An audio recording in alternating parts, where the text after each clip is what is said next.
Welcome back, everybody, to the Coaches Show. I'm Jake Clark, joined by Coach Desmond Wiggins for our second week in a row here. Very excited to have you on the show today, Coach. Glad to be here. A lot of topics to cover. First question we're going to ask you, obviously a tough loss to Haddon Heights, but if there were any positives, could you list them, and what were some takeaways that we can boost on or benefit from that game? Absolutely. One of the things we did was just going back, looking over film, allowing our kids to really kind of learn, mature from what they saw. A lot of big plays we gave up. A lot of times we were looking at drives. There was a lot of, we gave up about 6 fourth down calls. Like, it wasn't basically like they were like killing us. It was just big play after big play after big play. So we was able to just kind of talk to the kids about kind of keeping their head on, staying focused. You gave up a big play, let's continue to play. And so I think that was one of the things that I think we learned from the game. And obviously, a couple things to work on. Could you highlight some of the things that we've been really touching on in practice this week after the Haddon Heights game? Absolutely. I think one of the things I kind of, especially defensively and offensively, just gap discipline. We talk to the kids, and I can kind of just explain what that means. It's just basically understanding how to play as a team compared to playing as individuals, being responsible for your gap, doing what you're supposed to do, focusing on your job so that we can flow as a unit. And that was one of the things we kind of emphasized in practice. And before we get on to this week's matchup against Collingswood, you've been a big Coach Prime guy. You said that this past week. Absolutely. Did you watch that game between Colorado and Colorado State this past weekend? I did. I actually fell asleep at halftime, so I went back and saw what happened in the second half. I'm right there with you. Yeah. I was passed out around halftime. Yeah, but I definitely watched the game. Absolutely. Yeah, great game. Colorado squeaked out with a win. And then you've got Collingswood rolling into town on senior night. Talk about, in such a short amount of time, what the seniors have done for you as a coach and for the team as a whole. Absolutely. So we have really our freshmen is our biggest group of kids that we have. But senior-wise, we have a handful of seniors. I appreciate them. I've known them. Even though it's my first year coaching, I've known a lot of them for a long period of time. A lot of them have been really influential in the locker room, just helping get kids on board, understanding what we're doing, what we're trying to build. So yeah, like I said, it's been a unique journey because, again, it's my first year as a football coach, but I've had some of these kids, known these kids for years through wrestling, just being in the community and things like that. So, excited for them to play well, tomorrow night. Yeah, and talk a little bit about, you said the freshman class is the largest body for the team. Talk about how some of the seniors can mentor some of those younger guys for success in years to come. Yeah, so it's interesting because with our freshman class, they're a unique group. This bunch of freshmen, they are really, I would say, really a mature group. So they really kind of just gravitated to what we're trying to implement as a team, as a program. And so they're just really listening to really, like, the coaching staff, how we're putting things into place. It's unique because now it's all like one new group because it's a whole new coaching staff. It's a new program, new things, and system-wise. So they've been just really gravitating to what we're doing as a whole. So that's it. And one last question to highlight on the younger guys. Talk about some of the experience that these guys get as freshmen and sophomores at the varsity level and how that will help them excel when they become juniors and seniors. Absolutely. Like, we have kids, and I just kind of like to point out a few of them. Jermaine Stewart. We have a freshman starting at middle linebacker. You know what I mean? Our starting center, Liam Crawford. He's a freshman. So these guys are getting great opportunity now to really kind of get a feel of the difference of the game. That's going to benefit them tremendously. They work hard in the weight room. They're doing what they're supposed to do. And so, other freshmen I can list, but those are just the two that come off the top of my head. They're really being leaders in the room, doing what needs to do. And then, like I said, next year they'll have more of a feel, understanding what needs to be done at a high school level. Yeah, and coaches in the past have treated matchups against Collingswood as a bit of a rivalry matchup.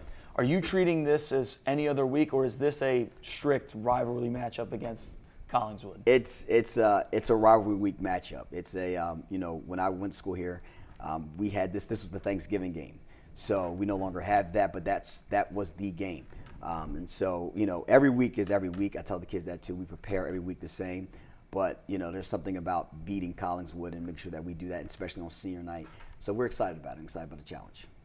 And talk about some things that have to happen on the field for you guys to walk out with a victory. Absolutely. I think we have to be very, very physical. We've made some changes, adjustments to different positions. You're going to see a new look at different positions this week at running back, offensive line. We made a lot of adjustments, even at corner linebacker, different spaces that we made adjustments at. And we're going to see what it looks like and see how physical we play and, hopefully we come out with a victory.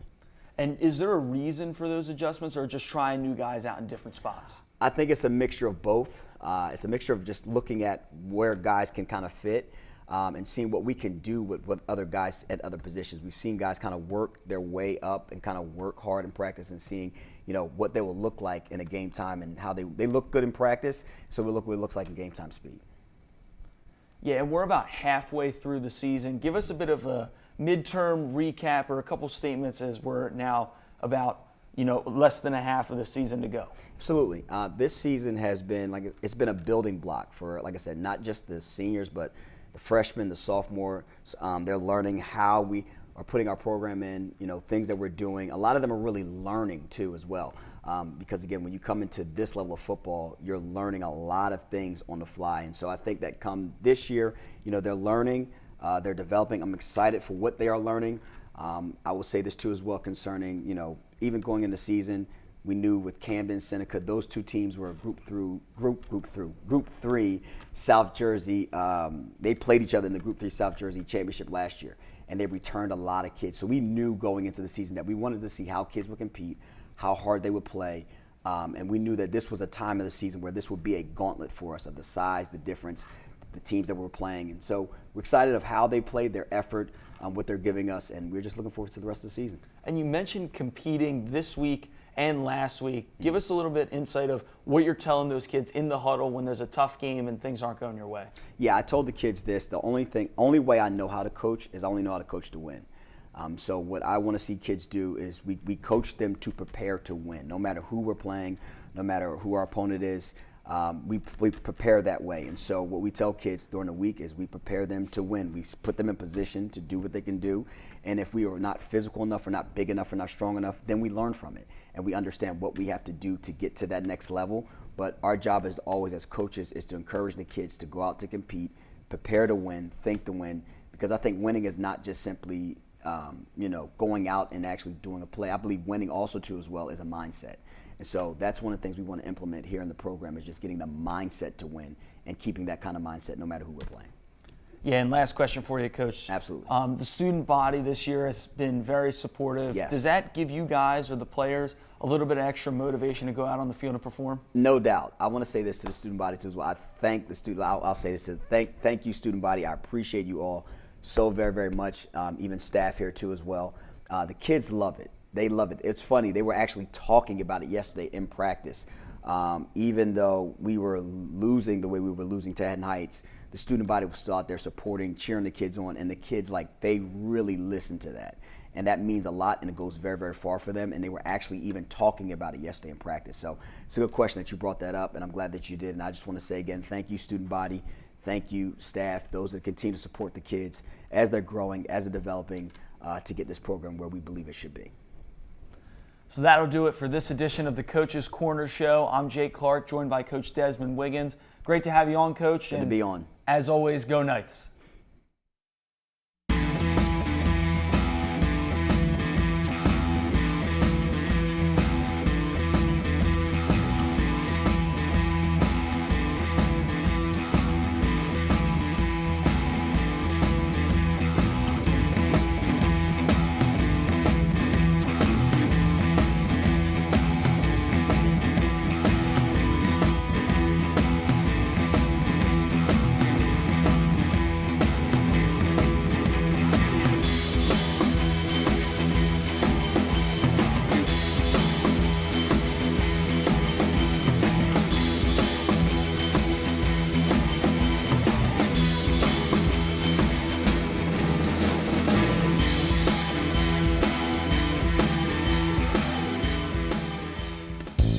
Hello, everybody, and welcome to Sterling Channel 19. We are here for some Friday night football as the Sterling Silver Knights welcome in the Collingswood Panthers. And a beautiful night for some football. Weather coming in at 65 degrees, winds blowing northeast at 12 miles an hour, humidity at 38%. Tonight's forecast is cloudy.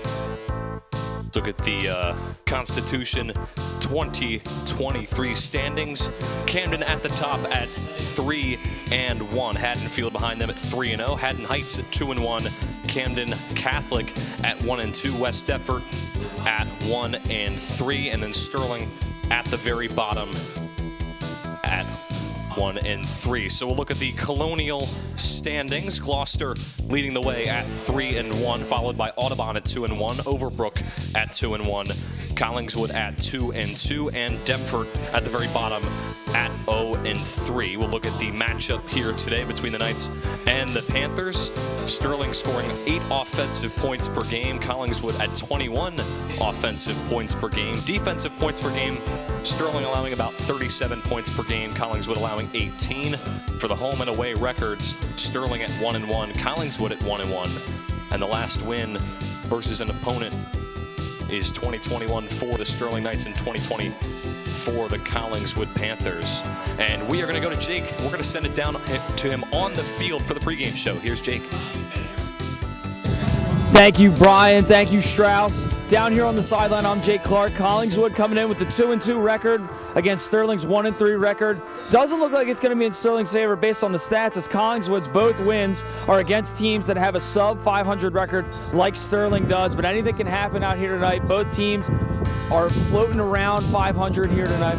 Some stats on Collingswood. Quarterback Joseph Pritchett threw for 343 passing yards on the season, and 135 of those have been through the air against a win versus Gateway. So obviously Collingswood is coming to look in and air it out. And on the Sterling side of things, Sterling has a couple of position changes. It's going to be key that those guys worked hard in practice and worked on their new position, as Marquise Holloway is starting at quarterback tonight. He's transitioning from wide receiver to quarterback, and that's going to be a big change there for the Knights, as they're missing a couple key guys on both sides of the ball. Another key thing to mention here is that the wind will play a big factor here tonight. Very windy down on the field. It's starting to feel like fall for the first time in a couple months, and the wind might play a factor in some kicks, in some passes. Definitely going to be something interesting to watch. We should have a good game here on hand, and that's about all that I got. I'm going to send it back up to the booth for Brian and Strauss, and I'll join them back up there in just a second. But back up to the booth with you guys. Thank you very much, Jake. Great pregame show as always. We'll look at the graphic here on your screen. Sterling overall 76-116 with a .398 win percentage. Collingswood with a 94 wins, 105 in the loss column, a .472 win percentage. You look at their league win percentage, their last winning seasons, and their records since 2015. So a big matchup coming up here. Series history since 2004. Collingswood leads the series at 12-7. Sterling winning their last meeting against Collingswood back in 2021. That was a 26-20 win. Collingswood last winning in 2020. Collingswood has won 3 of the last 4 games. Collingswood has also won 6 of the last 8. Sterling won 4 straight from 2011 to 2014, and the last time these two teams played was back on Thanksgiving of 2019. So a big rivalry game between these two teams tonight, and we are excited to bring you some Knights and Panthers action here on the broadcast. I'm Brian McLernan, joined soon by Jake Clark, and joined right now by Connor Strauss. What's up, Brian? How we doing?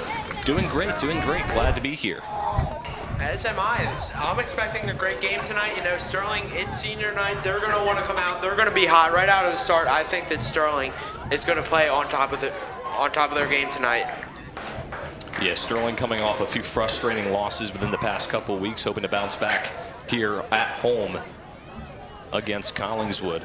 Yeah, and what better way to bounce back than in front of your home fans, in front of the super fans. Should be a good game.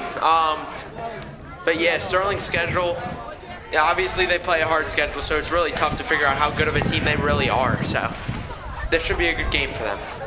Yeah, for sure. I mean, Collingswood coming in at 2-2. And as Jake was saying on the pregame show, the wind is definitely going to be a factor here tonight. Very strong, especially compared to other games in this season, as Jake also said. Speaking of Jake, here he is right now. But I mean, as Jake also said, the weather is going to be a huge factor here tonight. Feeling like fall for probably the first time this year, so it's going to be a lot of fun to watch. How we doing, Jake? Doing pretty good. It was a very interesting experience down there on the sideline, but I'm glad I got one under my belt. And Brian and I will be down there for the halftime show. They're going to blow it down. We're going to take a look at the Sterling offense. A couple quarterback changes, as I mentioned, down there on the sideline. Big one in particular is Marquise Holloway starting at quarterback. He's transitioning over from wide receiver to quarterback. Jermaine Stewart and Josiah Lopez now one of the new running backs. Tailback is Denzel Wiggins. He was playing there at right tackle for a while. Justice Gamble still the wide receiver 1. Wide receiver 2 is now Amir Atkins. Javier Cortez, Kenny McCardle, Liam Crawford, Vinny Capizzoli, and Steven Dyson is your line for tonight for the Knights. Yeah, obviously a new offensive look here for the Knights, missing their usual starting quarterback as well as Jaden Ali Ward not in the lineup tonight, as well as Malachi Gould for that offensive line. So definitely a new look here for the Knights. We'll see how they can do with a couple starters out. So the Knights to start the opening drive. Holloway's first snap as a quarterback gets handed off for about no gain. There is a flag. And it was thrown very early on that play.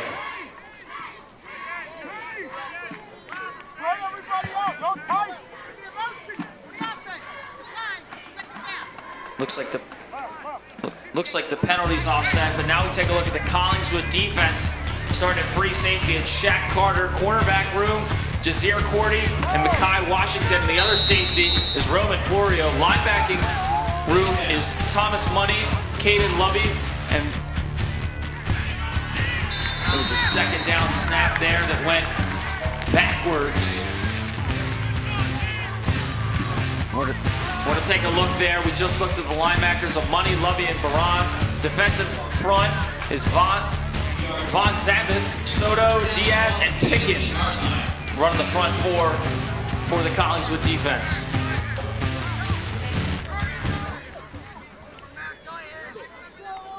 Yeah, I mean, not too great offensive plays there for the Knights to start things off. Two plays of pretty much no yardage. Hopefully they can bounce back here, get a big play here on third down and long.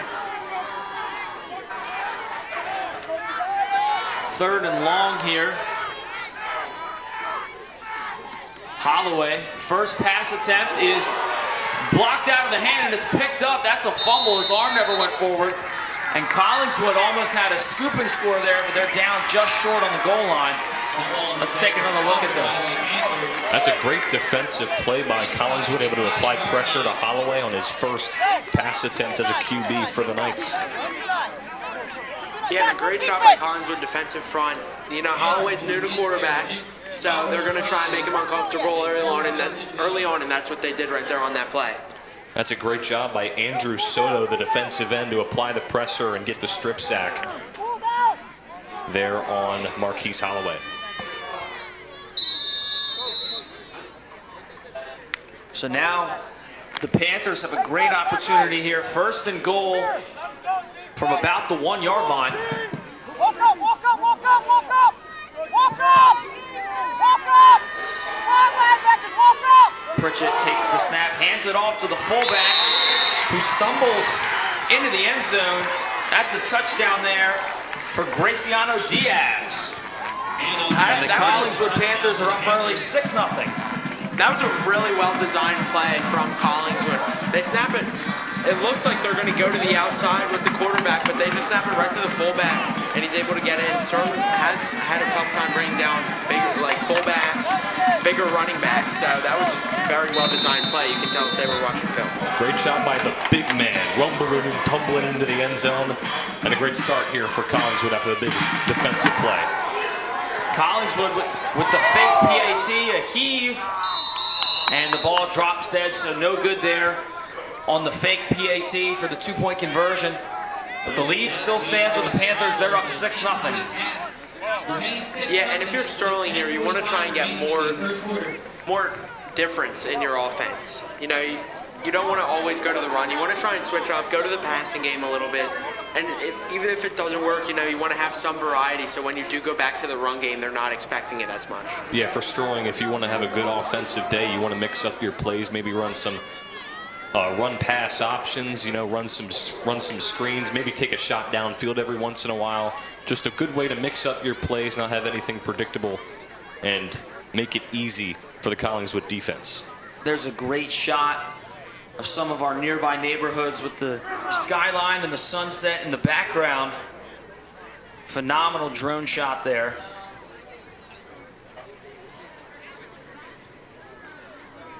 So Plotz, who was on there for the extra point, didn't end up kicking it through because of the fake, but he's back out on the field to send it off for a kickoff, and Sterling obviously looking for a different result on this second drive on offense. Yeah, hopefully they can get a drive going, at least get a couple first downs, kind of feel out this new look for Sterling here on offense. Maybe if they can get a couple first downs, maybe try running the ball again or taking some shots through the air, kind of feel out this offense a little bit, and hopefully that can lead to a drive in the end zone. Kicks away from Plotz. Line drive that was bobbled around, now scooped up around the 10-yard line. Nice cut, and return man for Sterling rumbles around to about the 30-yard line. Yeah, and you see again the special teams for Sterling being the best part of their game early on. You saw it last week. The special teams was able to get a lot of good returns off the kickoffs, and they did it there again. Yeah, I mean, most of the returns for Sterling last week going out to about their own 40-yard line, but when your offense isn't able to make much of it, does it really matter in the end? So hopefully this offense can figure something out and get a drive downfield. Yeah, definitely. Obviously, Sterling, a pretty injured team. You lost Shaleen to a concussion. That's a big loss, especially on the front line.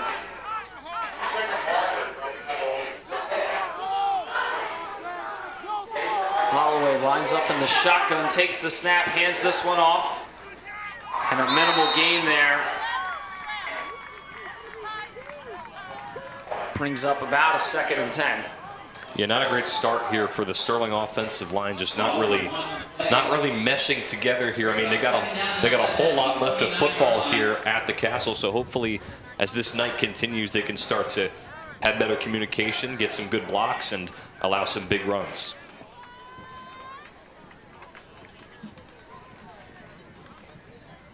It looks like Sterling lost one on that play. That brings up 2nd and 11. So now 2nd and 11. Sterling just trying to get something going here with a couple moving parts on offense. Holloway looking around, motions. Snap is taken and bobbled and dropped. And the ball is still on the ground, and the Panthers scoop it up. And they're down once again inside their own 10.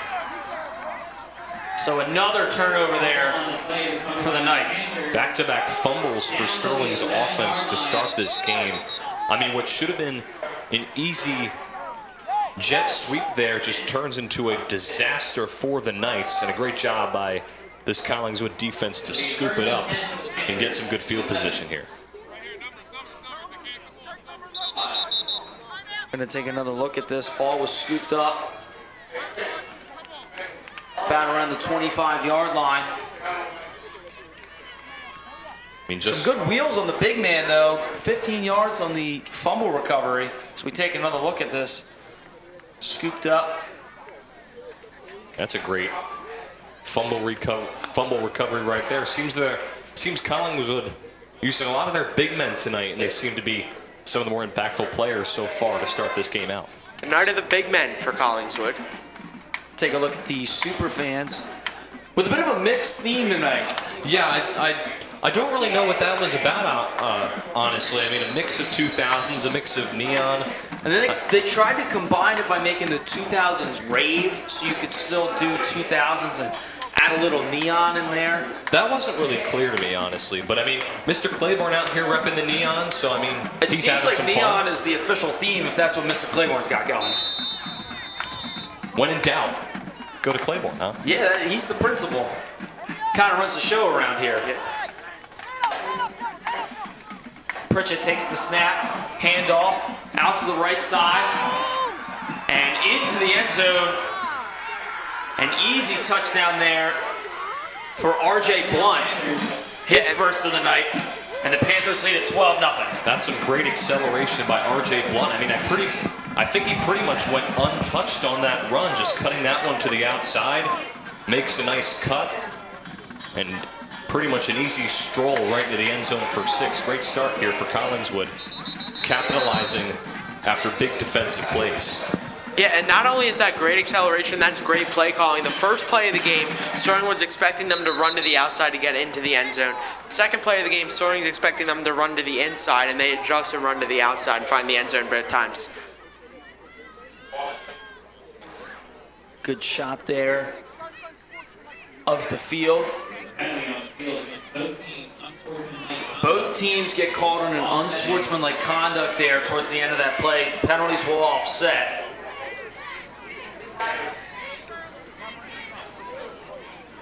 I mean, that's a beautiful shot from our birdcage. A beautiful night for some football. And as you were saying, Jake, feels like fall out here. Yeah, it's very windy down on the field. And I'm hoping that doesn't affect the pass and the kick game too much. It might have affected a little on the jet sweep, but I kind of doubt it.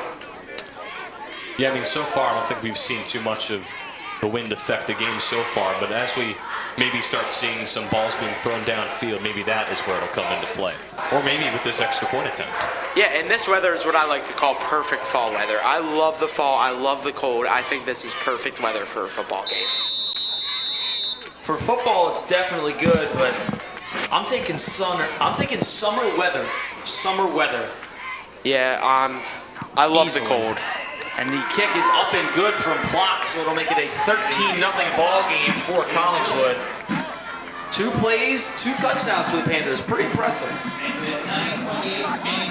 Yeah, very impressive start here for the Panthers. I mean, it was pretty much just too easy. Blunt with a nice cut toward the outside. Again, went untouched into the end zone. I mean, it's pretty much just too easy so far. Hopefully Sterling can start reading these play calls out and hopefully get a stop. Take a look at the football schedule. We'll be on the road for the Knights. September 29th and October 6th, we travel to Camden Catholic in West Deptford, and then we're back home for October 13th and October 20th as they take on the Lions and the Bulldogs to round out the regular season. Yeah, good end of the year schedule for the Knights. Final 2 games here at home, so big 2 games against 2 squads that are looking for wins here. Hopefully Sterling can pull out a couple wins at the very end of the season. Yeah, kind of get some momentum back. And that game against Camden Catholic last year was one of the more competitive games. I'd love to see how Sterling plays against them this year. Obviously, they got flat-footed at the start and they struggled because of it. But I still think that they have the talent to beat Camden Catholic. So I'm very excited to watch that game. Yeah, Camden Catholic 1-2 as of now on the year. So their record usually around the same as Sterling up to this point. Yeah, I remember last year Camden Catholic had a very good quarterback. I don't know if you remember that, but he balled out last year. Yeah, and he had the connection to one of his outside receivers. They couldn't be stopped on the outside. Sterling had a real tough time containing it. And then you take a look, they have a 1-2 opponent in Camden Catholic coming up next. And West Deptford right now is 0-4, and they lost to Camden Catholic. That's Camden Catholic's 1 win. So obviously it seems to be an easier end of the schedule for the Knights. They've had some tough games with the Camden and Seneca games, going up against good competitive teams, and now starting to dial it back. And obviously there's that Haddonfield game in there, a big rivalry game at the end of the year. I mean, if Sterling can't really get a winning record here, I mean, good way to end the year facing 2 teams that are kind of around where Sterling is at. So getting those 2 wins can be big. Yeah, and obviously you want to have a competitive game in the playoffs. You obviously don't want to go into the playoffs playing one of the higher up teams. You want to have an even match game. And if Sterling's able to sneak out a couple wins in this late stretch of the season, I think they can. So a jet sweep there to Justice Gamble for a positive gain there for the Knights. Brings up 2nd and 5. And that's a play right there that you got to keep trying to run. They tried it on the other side of the field, fumbled the ball. This time they get it to a guy like Gamble, holds onto the ball, picks up some yards, and this is the right way to start a drive, guys. Yeah, good tackle at the end by Bennett, who kind of pulled his jersey down at the very end of the play, but that's a good play for Sterling, starting their drive with an effective run. Hopefully they can add on and get into the end zone. So a pitch to the near side of the field, a nice cut. And a good tackle there to keep it in the minimal gain. That was Kanan Luby, the sophomore, on the tackle. take another look at it. Pitch to the outside. Made the first man miss. That was Jermaine Stewart, the freshman running back.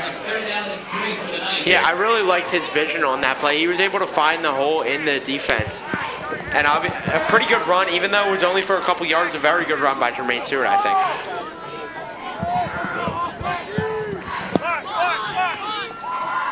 Third down now, and this run play goes backwards. And that was blown up from the start. A terrific tackle there by Michael Barron. Able to get back there in the backfield for a loss, and that's going to bring up fourth down. Great job of Collingswood defense to step up after giving up two pretty good run plays by the Knights.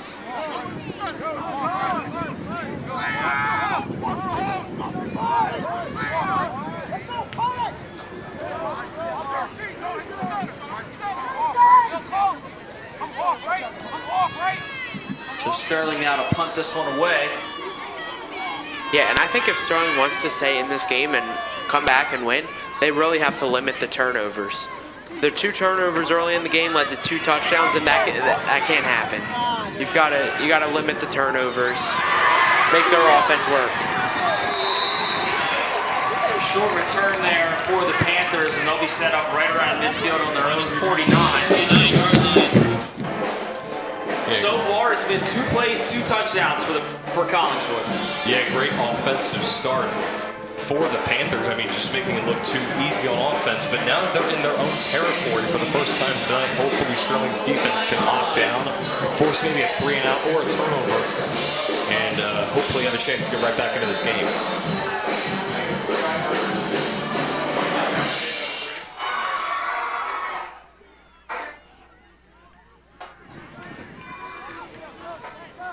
Screen to the outside of the field, and that one is incomplete.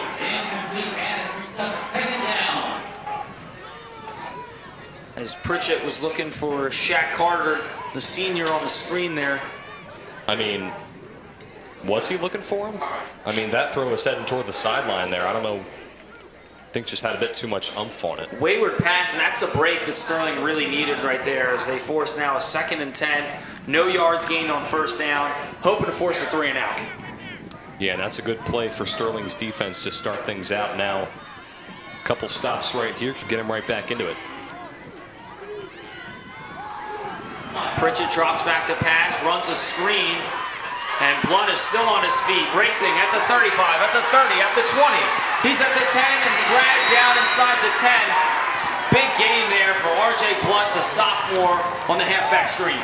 Yeah, and just after a miscommunication on the last play, Collingswood bouncing back, a great setup. I mean, you see 3 Sterling defenders rushing the QB, setting room for the screenplay, and some great acceleration by the back for the Panthers, setting up them inside the 10-yard line. Great play by Collingswood. Yeah, and it was random perfection by the quarterback. He waited for the defenders to pressure him until he let go of the ball. A screen executed perfectly.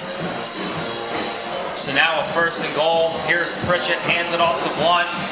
Blunt stumbles, stays on his feet, still on his feet, now brought down inside the 5.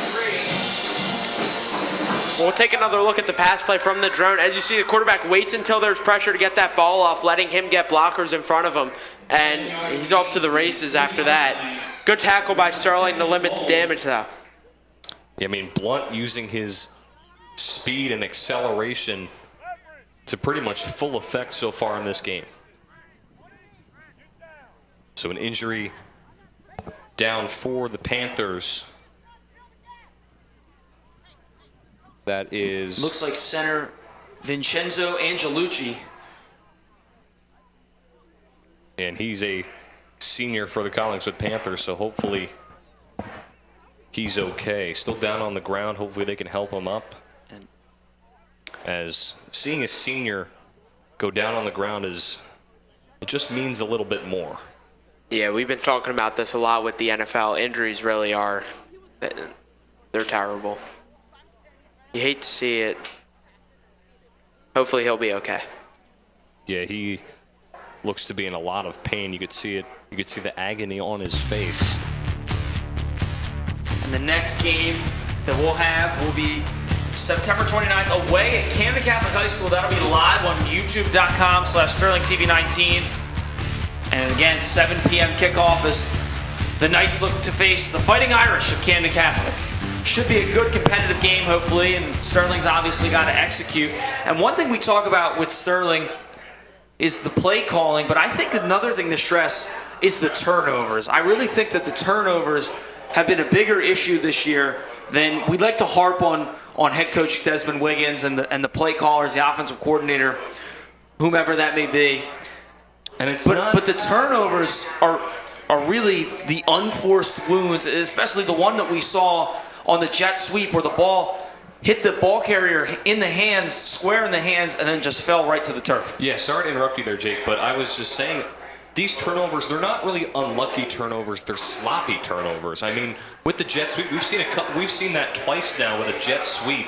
I mean, a couple weeks ago we saw that with Bub Hall where it was a pitch out to the left and it was a very hard pitch that deflected off of his helmet. The ball came loose and it was pretty much all the defense right there. But I mean, just these turnovers for the Knights, as you were saying, have been a lot bigger this year than they were in previous years. And now, still unfortunate that you see Angelucci down still for the Panthers. Yeah, definitely a shame. And it looked like he was pointing at his knee a couple of times while we had the close-up of him. And that's never a good sign. Never a good sign when it's around a joint. Something like an elbow, especially the knee. That's never a good sign. And we're going to take a quick commercial break. Hopefully everything's okay. Down. Man, I really like talking to you. I want you to hit me as hard as you can. What? Hit me. Why? Because, are you gonna hit me or not? No. Wrong answer. This is so stupid. That's more like it. You never said you could hit me.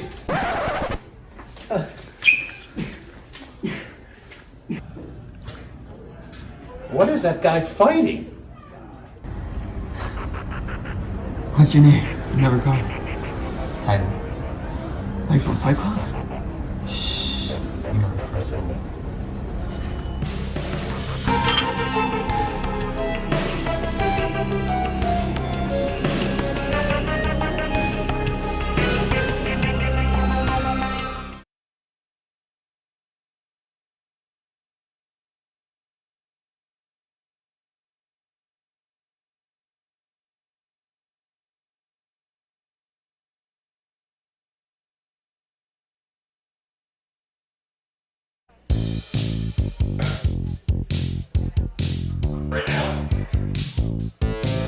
So we come back from that break, and down on the field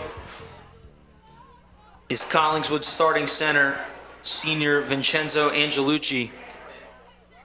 And this is a truly terrible sign and a sight to see. And our thoughts and prayers are with him and his family, and hopefully everything is okay. Yeah, there's a whole group of people out there still attending to him. The whole Collingswood squad off of their benches. They're out near the 25-30 yard line. They're starting to get up. They were on one knee, showing their respects. Yeah, and you really don't want to see this, especially with the senior. Yeah, he's still not up. This is scary. This is the part of football that you never want to witness, especially in person.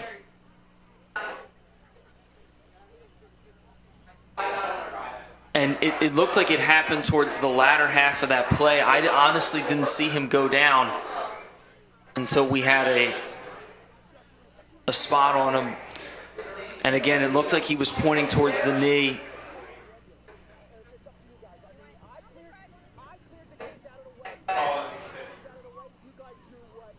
And so we're going to take another quick commercial break as we take a look at the skyline, and hopefully everything is okay with Angelucci. We'll be back after a couple messages.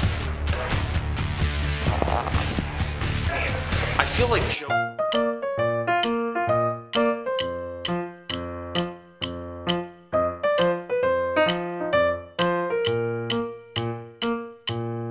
Guys, put your IDs on.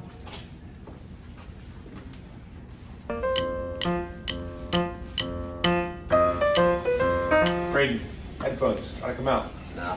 Come on, man.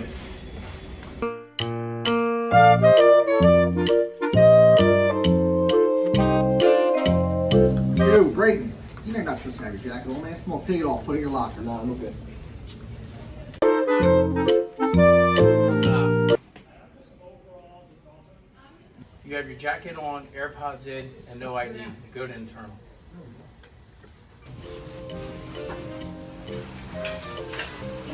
You too, huh? Yeah.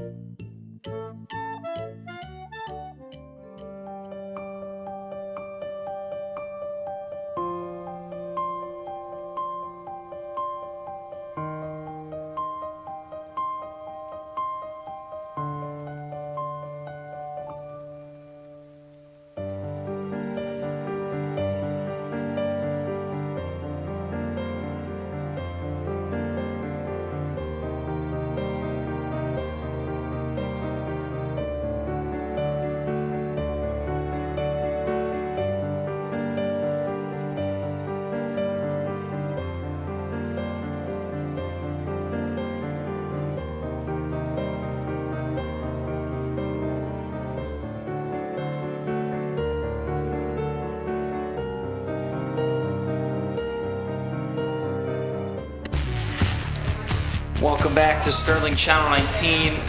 We have a wide shot here of those attending to center number 57, Vincenzo Angelucci, and the ambulance is now on the field.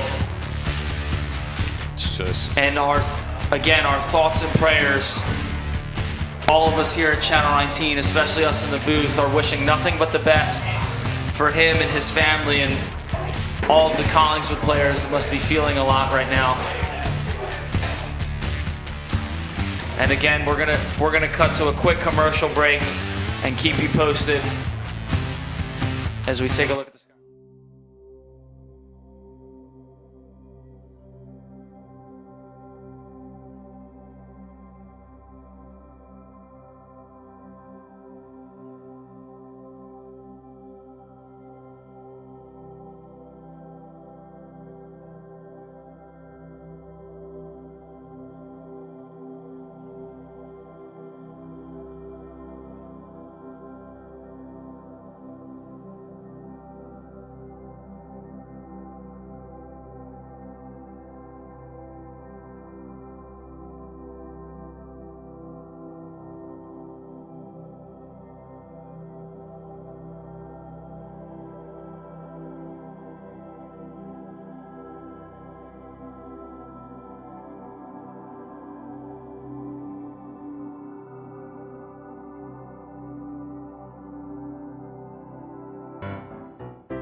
Where's your ID?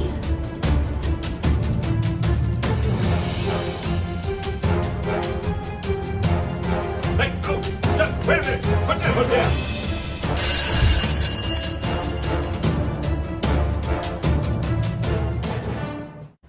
You're late. Put your hood down. Where's your ID? And you have your backpack on.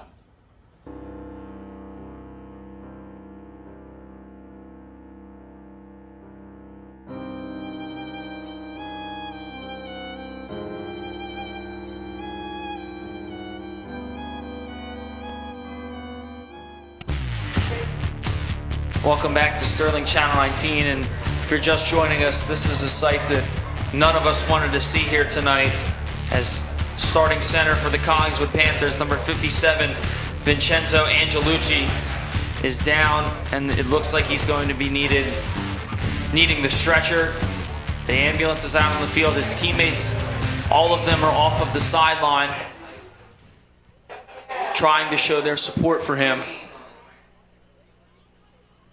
And we hope that everyone watching now from Collingswood, we just want you to know that We're hoping for the best for Vincenzo Angelucci and his family, his friends, and especially for him, as this is the last thing any of us wanted to see here tonight on the turf. Yeah, it's rough, and as we were saying, it's one thing to see it on TV, but it's a completely different thing to see this in person. I mean, it's just a horrible, horrible, terrifying thing to witness. And again, as we were saying, our thoughts, prayers, and feelings sent to Angelucci, as well as his family, friends, and everyone on the Collingswood Panthers team. And we're going to cut to a quick commercial break. We'll be back after a couple messages to keep you updated on the status of Vincenzo Angelucci.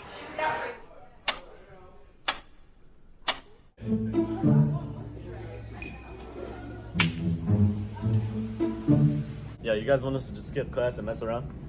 Wait, you haven't heard the rumors about the hallway predator? Those things are just made up. Teachers just want to scare us to go back to class. All right, bro.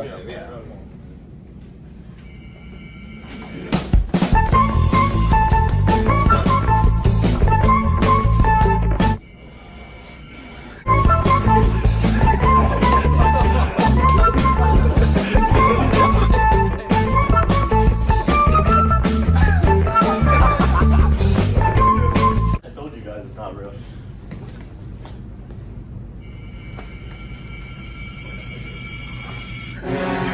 Yo, he's not even scary. Who even is this dude?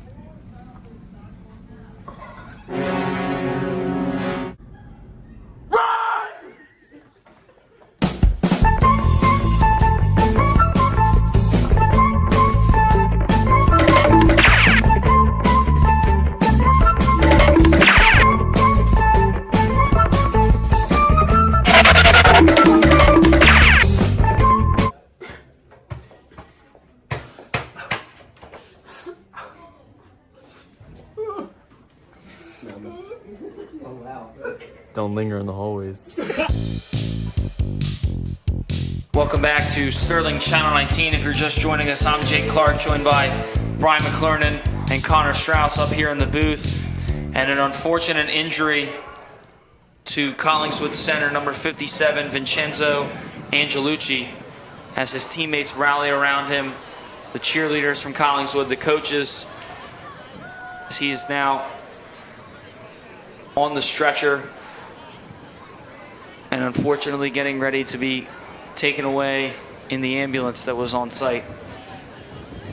Yeah, I mean, just you see the Collingswood Panthers players, the staff, the cheerleaders, the band all coming around, surrounding the stretcher, showing their support. And it looks like Angelucci gave a high five, gave a hug to all of his teammates, waved to the cheerleaders. The band is now, some of the band members are now down, wishing the best of luck to Angelucci, as all of us here are on Sterling Channel 19. Yeah, you see some of the teammates and staff starting to head back toward the sideline. It's just a very unfortunate sighting here. And again, we wish nothing but the best for Angelucci. This is the last thing anybody wanted to see here on this Friday night under the lights on the turf. Somebody, especially a senior, go down with an injury as serious as needing the ambulance. And you see he's getting pushed towards the back of the ambulance. And the applause comes in from everyone for Angelucci. And they gave the thumbs up. And again, guys, as we were talking about it, it looked like when we had the close-up on, he was pointing to his knee. Yeah. And that's never a good sign. Obviously hoping for the best for Angelucci. But a good sign that we did see, it was the thumbs up. His spirits seem high, yeah, which is definitely a good thing. Hugged, high-fived his teammates in the ambulance. The doors of the back are now shut. Looks like he'll be headed to the hospital. And again, we just want to wish the Angelucci family our condolences and a speedy recovery for Vincenzo.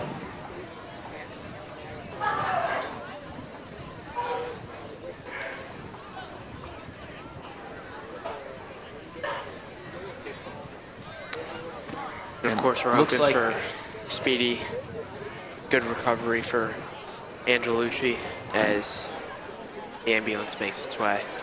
And the lights are on as he'll be rushed to one of the local hospitals.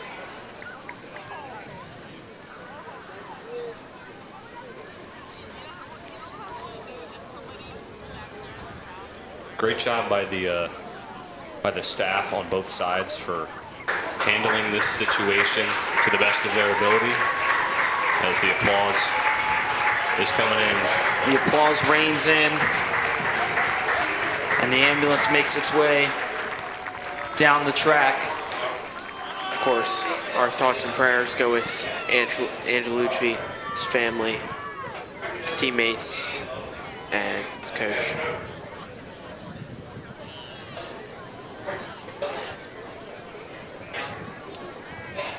So hopefully Angelucci is all right, and that's obviously the main concern, is the health of the players. But there's still a game to be played, and play will resume. The Panthers now trot out with a different center. Pritchett sent a man in motion, handoff to Blunt, and he rumbles his way into the end zone. So the first play back from the injury timeout results in 6 for R.J. Blunt's second touchdown of the game. Yeah, Blunt being the big impact guy for the Collingswood Panthers early in this first quarter. He's looked very good, again, using his speed and acceleration on the outside edge, but right there, we're going up the middle, slashing through that Sterling defensive line. And now Collingswood up by 3 scores.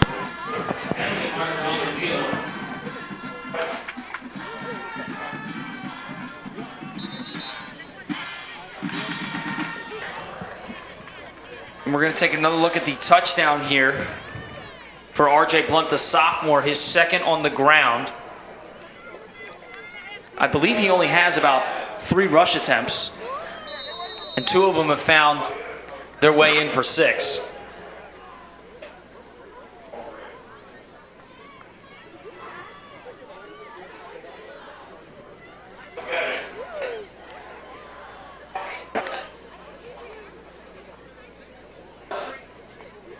So, Collingswood looking like they're going to go for 2 here after the penalty marker.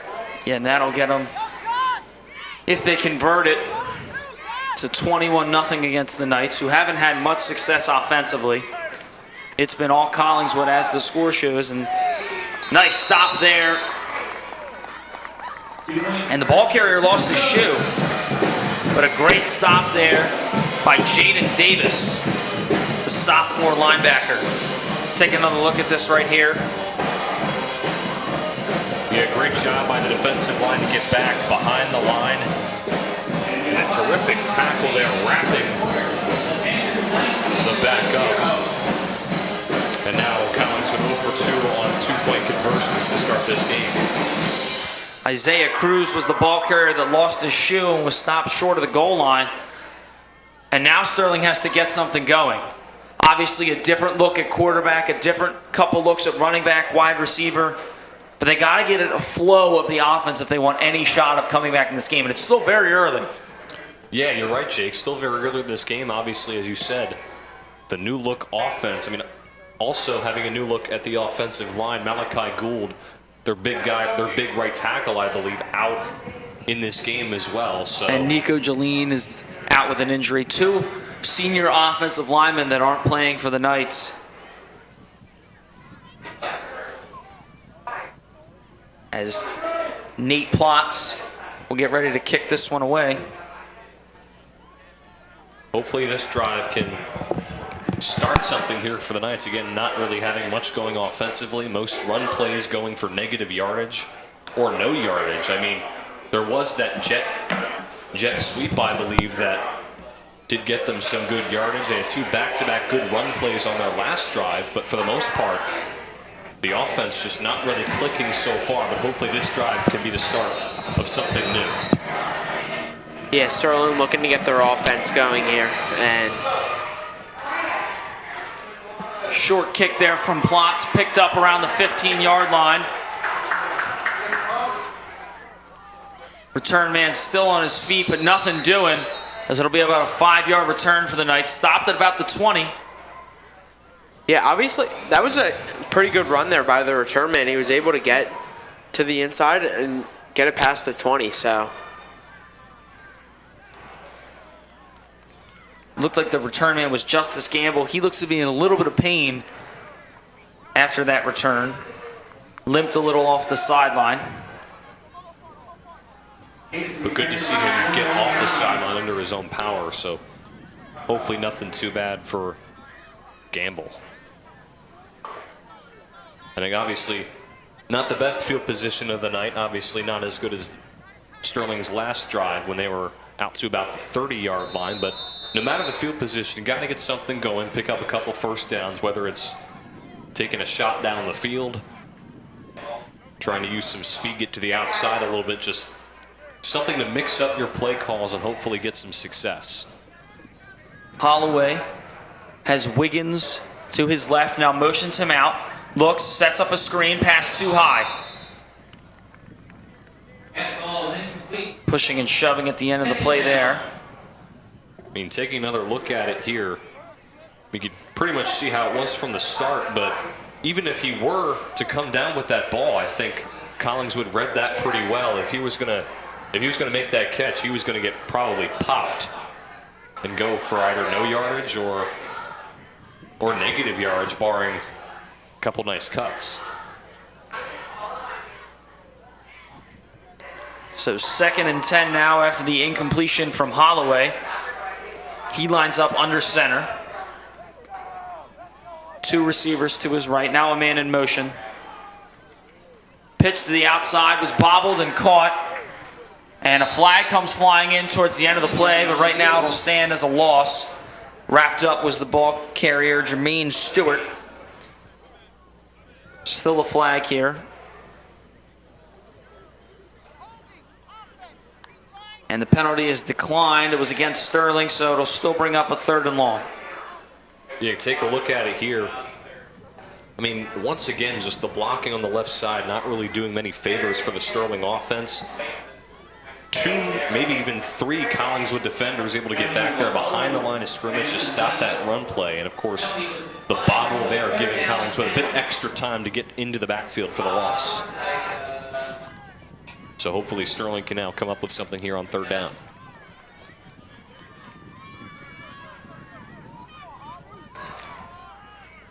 Third and long for the Knights.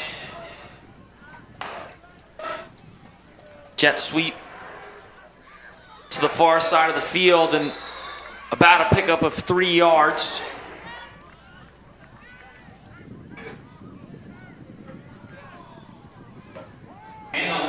Take another look at it right here. Sterling having success earlier in this first quarter with this type of play. I mean, this is a play that you have to kind of build off of and trying to establish in your offense, because it seems to be really the only play that has given Sterling any real positive yardage to this point.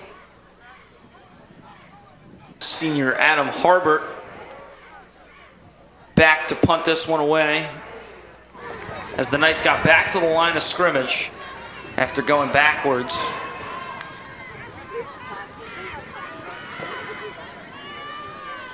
New uniforms for Sterling. Snap is low, and Harbert is tackled for a loss in Collingswood. On 3 of their 4 drives, will start inside the Sterling 10-yard line. Yeah, very low snap for Harbert. Not really much he could have done there. I mean, an impressive job for him to hold on to that football. He almost got it stripped away from him. And obviously, because of the low snap, Harbert going down pretty quickly, being very frustrated after the play. And again, some great field position here for the Panthers.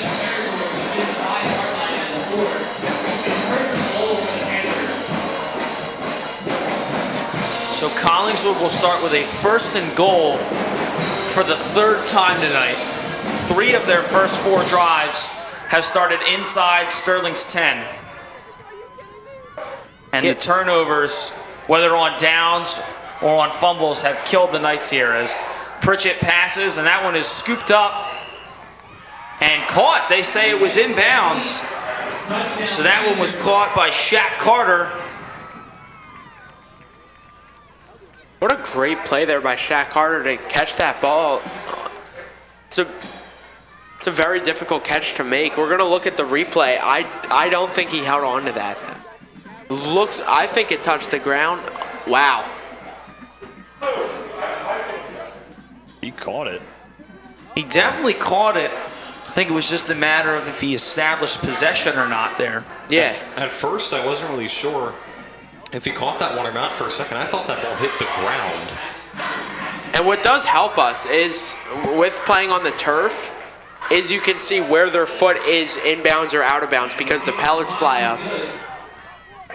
I think I don't know. I think that's a touchdown. I think it's a touchdown. Right, yeah, a great way to adjust there midway because that ball freaking could have been a little bit better. I mean, not too bad of a coverage there in the end zone. Take a look at it, super slow. There he has possession. There he has a foot down. Great play there. What a great play.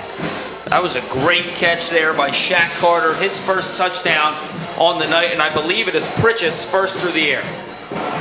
Yeah, great thing to see if you're Collingswood here up 26-0 now. Pretty much now with a big lead. You can pretty much do anything you want, both offensively, defensively. But now for Sterling, you're down this big against a team that coming into this game you thought might have a chance against. I mean, obviously still 3 quarters to go, but with the way this Sterling's offense has looked, it hasn't looked too promising. Obviously, the offensive line not really meshing well together, not allowing a lot of big plays on the ground. So hopefully on this drive is the start of some hopeful big offensive plays for the Knights. Another kickoff by Plotz and bobbled inside the 10-yard line, now picked up and brought down inside their own 20. Sterling has yet to get a first down, and they are down 26-0 on the scoreboard. And I think number 1 for Sterling, James Hall there, was looking for targeting on that play. Looked like it was helmet-to-helmet contact.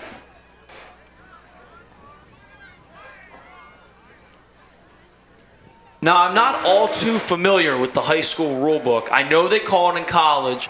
Do they call targeting in high school? I would believe so. I would believe so. Mr. K tells us in our ear that they do because the athletes are younger and they're trying to protect them. I wouldn't see why they wouldn't call targeting, but I see what you were trying to say. Obviously, that's one of the most dangerous parts of football is targeting. And that ball is caught around the 40-yard line, tipped around and hauled in by Justice Gamble. And easily the Knights' biggest play here tonight under the lights. A great adjustment there by Gamble. Not the greatest throw by Holloway, but a great job to haul that one in. I thought that was going to be an interception from the start. But again, that was all Justice Gamble on that play. And that play could be the start of something. Just that one shot downfield can build a drive and get you back into this ball game. Yeah, and now you're in the midfield too. You're in 4-down territory. That's a huge play there from Sterling. I think that was their first down of the game. But now you've got something to build off of. Solid first down run there and a pickup of about 2. And I think after that big play, I kind of felt the Castle awaken a little bit because I mean, obviously, being down this much, you're going to put the crowd here to sleep. But with that big play, they were kind of just like, oh, wow. That's unbelievable. All right, now we got a chance. So hopefully Sterling can build off of that and get something going. Not a great throw, but a great catch there by Gamble just a couple plays ago. It's 2nd and 9 now for the Knights. Yeah, and it's all about adjustments, and they were able to adjust well there. And Holloway was blown up. Incomplete pass. Yeah, and kind of a veteran play there by Holloway to not take the sack and make sure that he gets that ball off. Great play there. He sees the pressure, and he's able to get that ball off and avoid a sack. Some great pressure there by Luby. He was unblocked on the play. That's a big bounce back play for Collingswood defensive line. That's going to force a 3rd and long. And I think that Marquise Holloway got away with a bit of an intentional grounding there, but nice job to just chuck it away and get rid of the ball with pressure in your face. So now a 3rd and 9 after the big play from Justice Gamble, and the Knights hoping to capitalize on such a great catch down the field. Hearing whistles. And it looks like the ball is going to have to back up. If I'm Sterling here, I'm going play action. Now they think that you're going to run it here.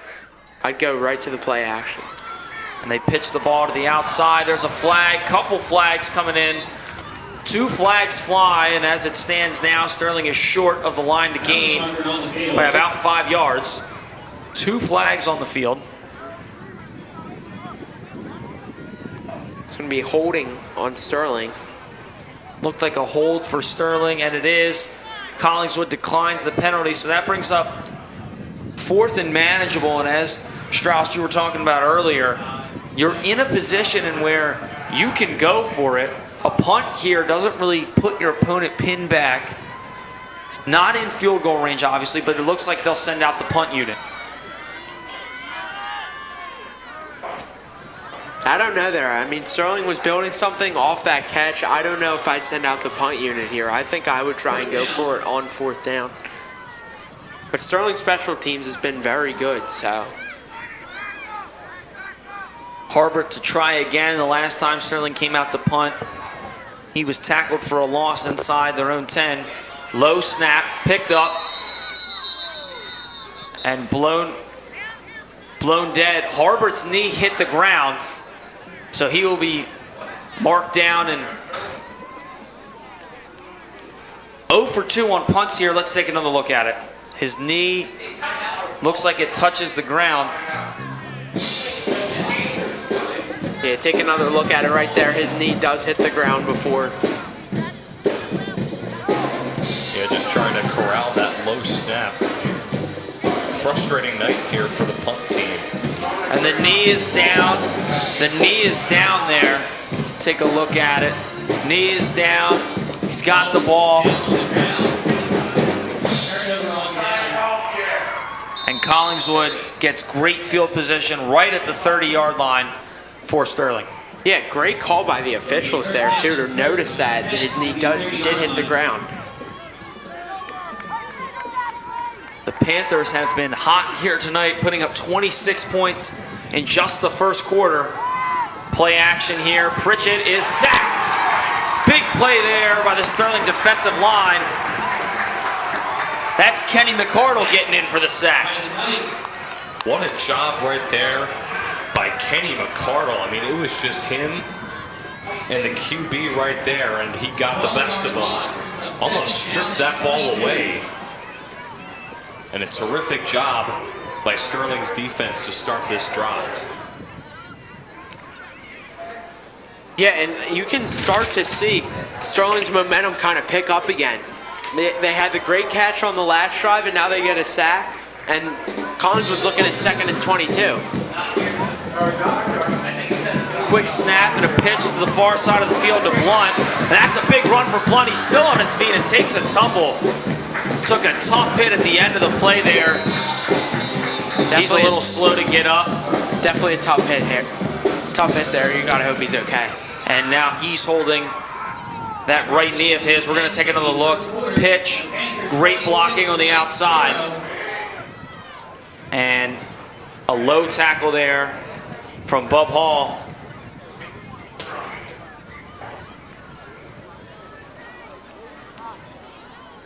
And a part of me is hoping not again.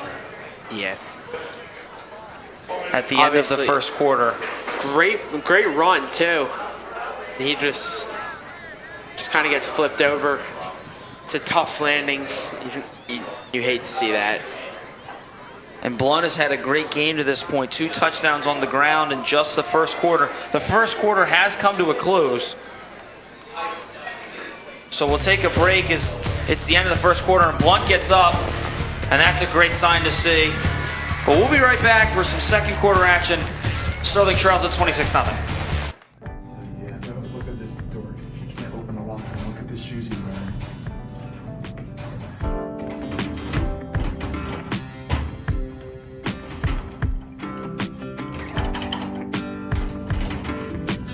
Go up to him and call him dumb and useless. Bet, I will. Yeah, you better. Hey man, do you need help opening your locker? Yeah, thank you.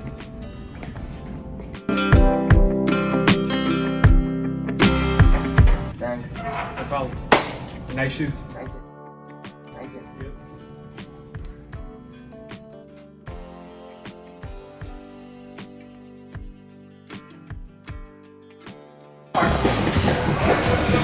Welcome back to Sterling Channel 19. Sterling trails this one at the end of one quarter, 26-0.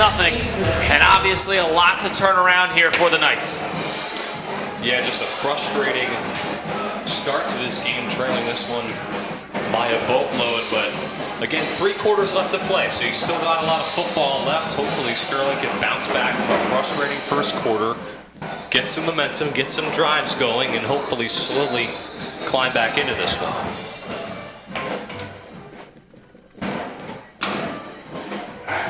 So Sterling calls a timeout to start this second quarter.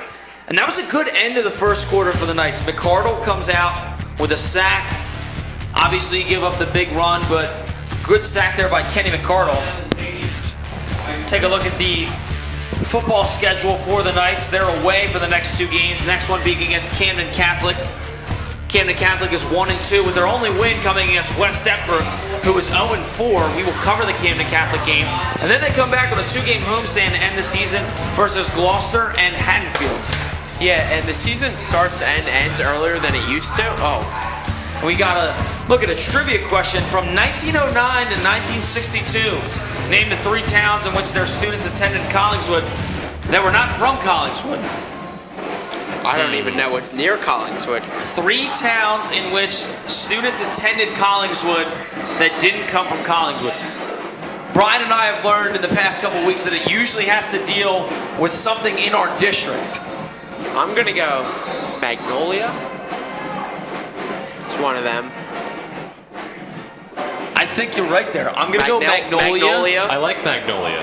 And we weren't even I close. no longer like Magnolia, guys. We were not even close. Hey, Voorhees is close. Voorhees and Haddon Township. We weren't even close. We are.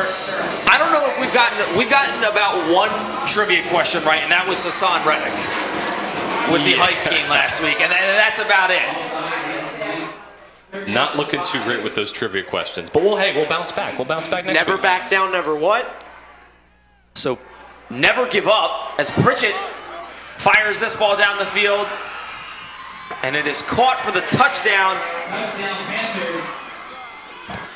Great catch there, good rollout, and the ball was caught by Shaq Carter. His second touchdown, receiving for the game. Second touchdown through the air for Joseph Pritchett.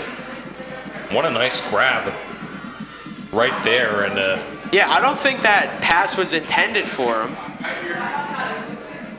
This ball was heaved and it was by the sideline, and I think you're right, Strauss. It looked like it was intended for number 10, Jan Anderson. But Carter comes over. Kind of steals it from him. Takes the touchdown from his teammate. And when you're a senior, I guess you can tell the junior in Anderson that you'll get those balls next year. Seniority. Speaking of stealing, Brian, I'm sorry I stole your line there on that replay. Nah, it's all right. We'll just have a very long talk about it in the first at the end of this half. No, please. Well, at the end of the half, we actually have to get going. You're right. We have to go down to the field. As kick was no good. And kicker Nate Plotz a little slow to get up there. And that's a bad ending to what started as a good drive for Sterling. Now they got the sack on 1st and 10. It was 2nd and long, and then if you're Sterling, you got to capitalize on. But just a great rollout, a great throw on the run under pressure, feeling it from his left side, and a nice snag at about the 1-yard line, taking it into the end zone. And now Collingswood just building onto this lead. We're going to take one more look at it. And we've seen a couple teams do this against Sterling, and they have real success of rolling their quarterback out, especially last week with Heights. Quarterback Drew Harris was phenomenal at rolling out to the right and finding guys on the right side of the field. Yeah, a lot of mobility with these quarterbacks that we've seen here come visit the castle in the last couple weeks, as Jake gets jiggy with it here in the booth. Na.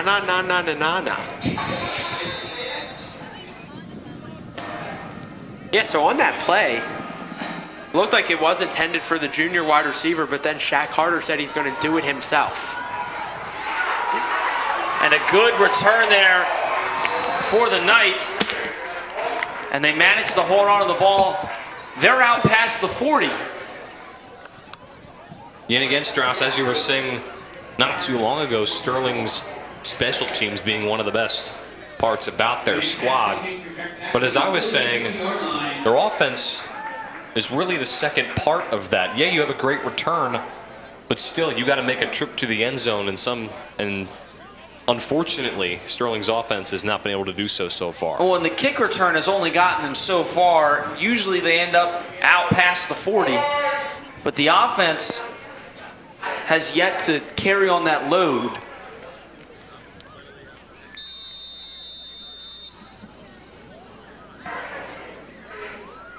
Second quarter action here if you're just joining us. Sterling trails it to Collingswood 32-0 with just under 12 minutes to play. I'm Jake Clark, joined by Brian McLaurin and Connor Strauss in the booth. Jake Chuck. And that pass is intercepted. Pressure on Holloway. And the kick return to no avail. One-play turnover for the Knights. I mean, just Collingswood once again applying pressure to Holloway, and that's been Sterling's weakness to this point. Once the pressure gets to them, it's just been turnover after turnover after just turnover. I don't really know what to say here. Just a great defensive play by Collingswood. Once again, a great interception.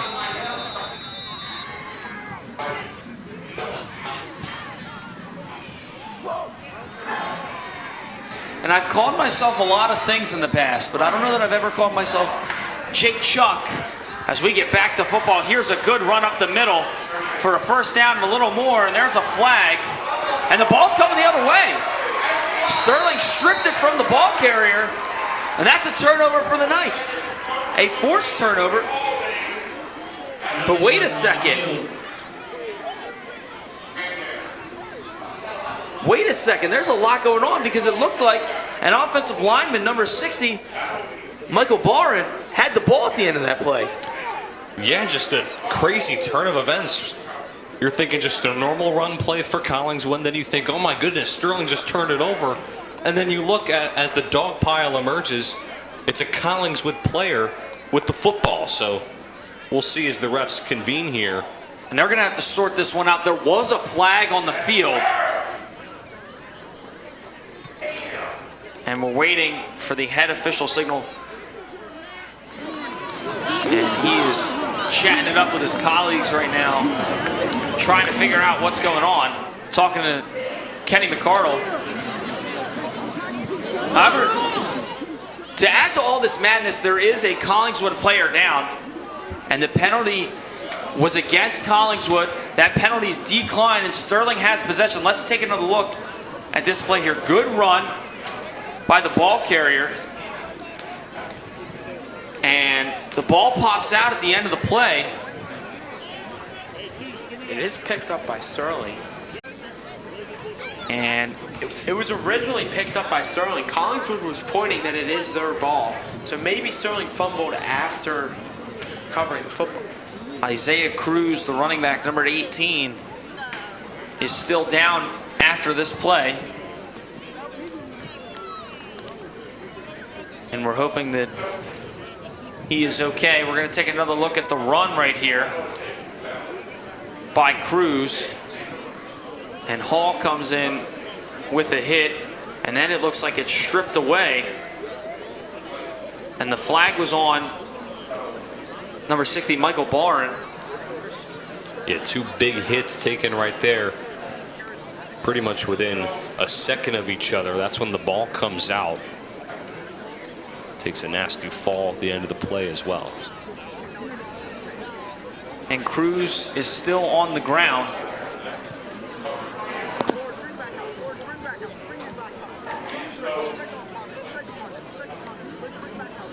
And so we're going to show a couple messages from our TV production classes as hopefully Cruz is okay.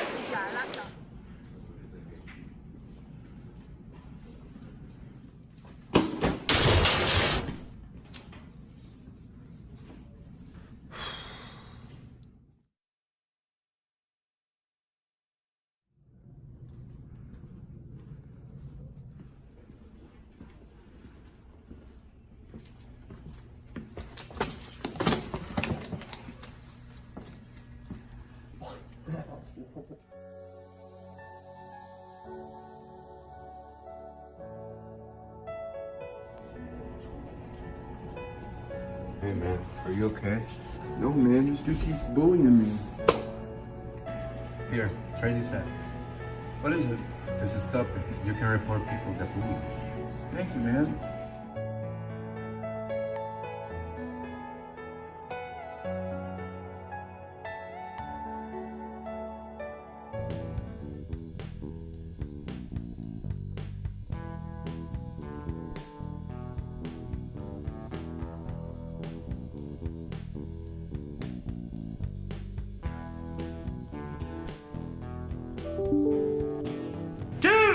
Would you check your email? What's email? The thing that keeps making that sound! Now I know why you didn't join me for the fire escape! Open it now! 1,700 emails! Maybe you should open your emails too. You think so?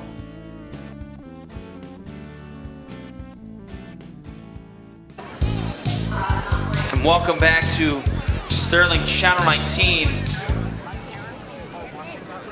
The running back for that play, Isaiah Cruz, number 18, is still down on the ground.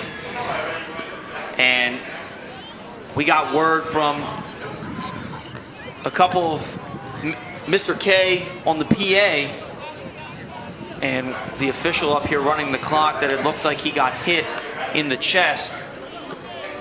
Yeah. So being optimistic, hopefully the wind was just knocked out of him, but he's been down for so long that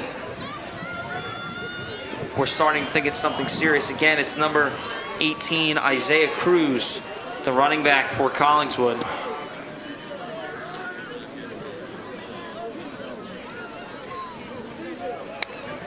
And we're gonna keep you posted on the status of Cruz as we're gonna take another break.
Hey dude, you ready for this test? Yeah, man, I spent all night studying on my computer. All right, guys, the test is in your laptop. All right, let's do this. Oh no.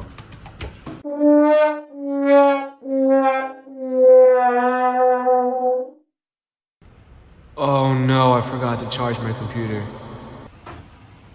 Yo, do you have a charger? Nah, sorry dude.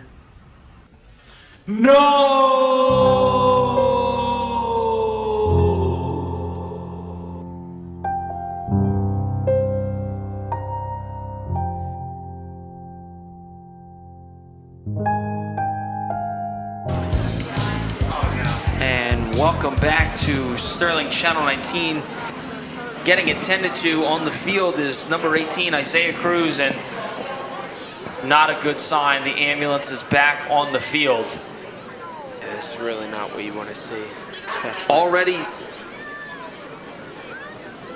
Already down in this game was starting center for Collingswood, number 57, Vincenzo Angelucci, and it looks like they're getting the stretcher out now for number 18, Isaiah Cruz. And our thoughts and prayers go out to the Cruz family and Isaiah himself, hoping that he's okay down on the field. Good news is I did see him moving his arms. So, The good arm. sign.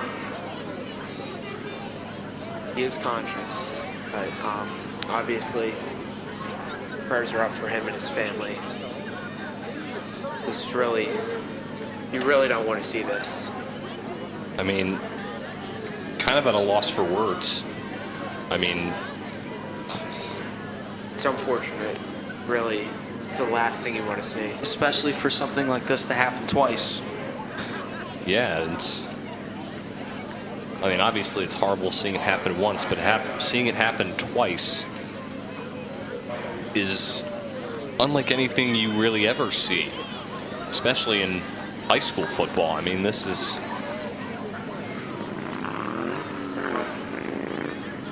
And once again, if you're just tuning in, running back for Collingswood, Isaiah Cruz, number 18, is being attended to, and they're getting the stretcher set up. The ambulance has been brought out onto the field for the second time tonight with Vincenzo Angelucci going down with a serious knee injury. And once again, for all of us here at Channel 19, our hopes, our thoughts, and our prayers go out to Isaiah Cruz and his family and his Collingswood teammates. And we're going to take a quick break and we'll update you with the status when we get back.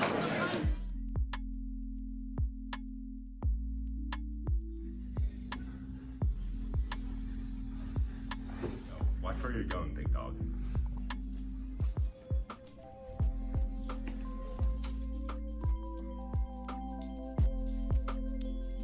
All right, everybody, it's time to put the phones away as we get started for class today.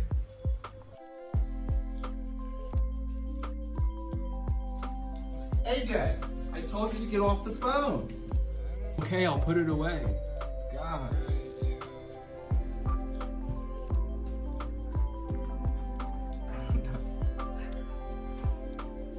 Yo, you should put your phone away. You can get sent down to the principal's office and get it taken. AJ, how many times do I have to tell you stay off your phone? Get down to the vice principal's office.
And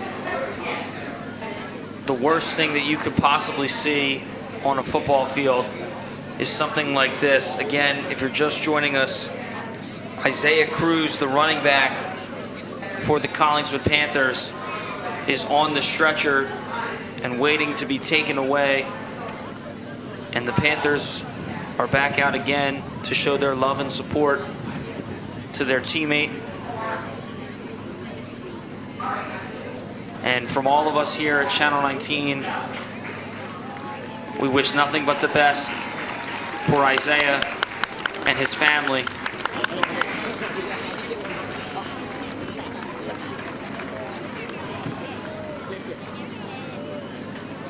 And we hope that it's a speedy recovery.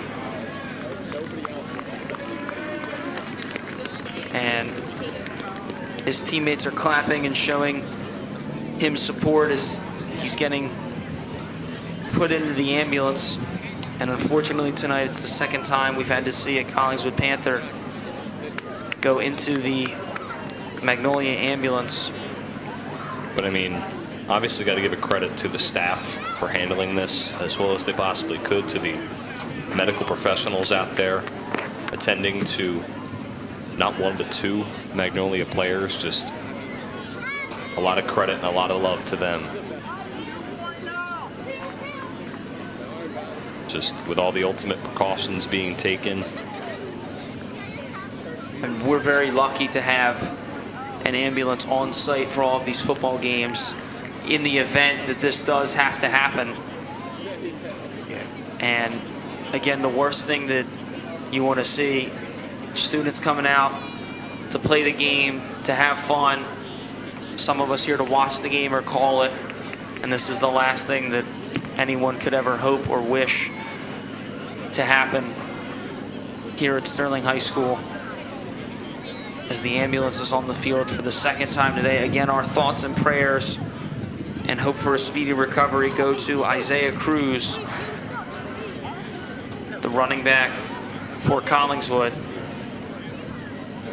We hope that our love and support can go out to himself, his family, his loved ones, his close friends, and that all of us here at Channel 19 are wishing nothing but the best for him.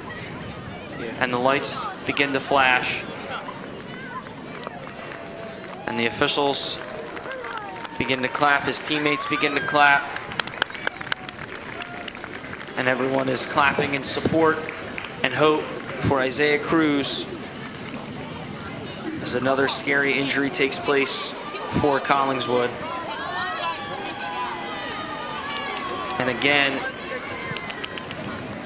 2 injuries that require an ambulance, and yet there's still more football to be played. Yeah, I'm just at a loss of words. You really hate to see it. It's scary. And it looks like this is really shaken up quarterback number 9, Marquise Holloway.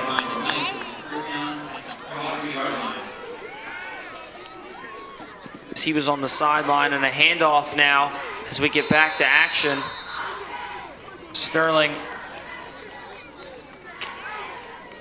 sends ball carrier Denzel Wiggins into action. He gets back to about the line of scrimmage. And it looks like Bub Hall now taking some snaps at quarterback, as he was the quarterback there on that play. And a big shout out to Magnolia Ambulance for being here for the game. It's very important that they were here and were able to get those players into the ambulance safely. In my 4 years, I've never seen that ambulance used on this field, and tonight it's happened twice. Such an unfortunate event. Truly. But there is still football to be played and a game to be broadcasted, and we will do our best to bring that to you in your living room. As here's an outside pitch that gets backed up for a loss. And so it'll be a 3rd and long here for the Knights. Yeah, back-to-back running plays to start this drive. But now a 3rd and long play. We'll see what Sterling can come up with. Here on a 3rd long, maybe they can take a shot We'll see. Maybe try to develop a screen, get some blockers going downfield.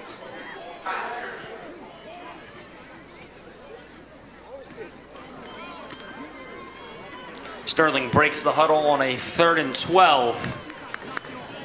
Hall is still out there at quarterback. So they've made a mid-game switch to Bub Hall. Faking the jet sweep. Did the ball come out there? Collingswood thinks they have it. There's a flag flying in from the Sterling sideline late at that play.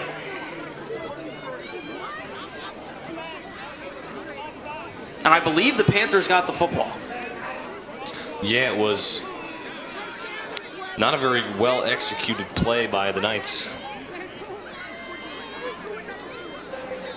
on 3rd down, and just another costly turnover for the Knights, just trying to hand it off, trying to do that jet sweep again.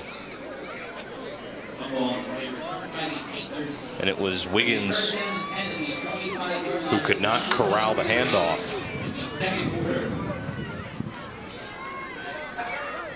It's now 1st down and 10 for the Panthers.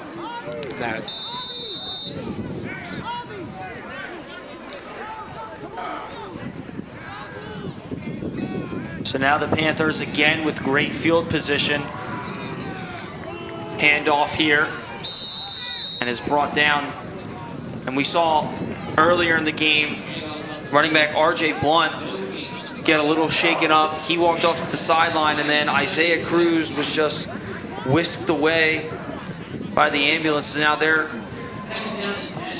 to a different running back. That was number 9, Caden Lubby, who has played pretty tremendously on the other side of the ball at linebacker.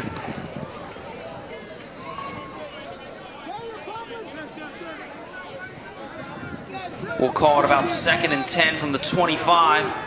Man in motion to the near side of the field. And another handoff there to Lubby. And he is brought down. Looking for a call on the face mask. Yeah, flag did fly in towards the end of that play. Late flag, but definitely the right call there.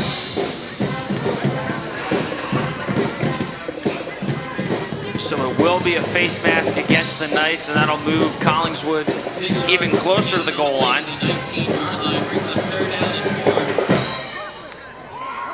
And you can see there, that's a pretty clear face mask by the Sterling defender.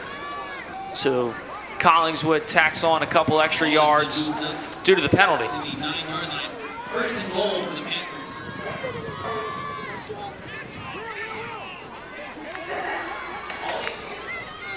About 8 minutes remain in this second quarter. Pritchett rolling, fires, caught, and stopped short of the goal line, and now they say it's incomplete. Sterling thought that they had the ball. They thought that they were able to force a fumble there, but he did not. He only got 2 steps there. He didn't get a full 3 steps, so that's considered an incompletion. Right call by the official there. We're going to take another look at it. Pritchett rolls out. Possession 1, 2. He could have gone 3 steps there. That was close. That was a lot closer than it first looked.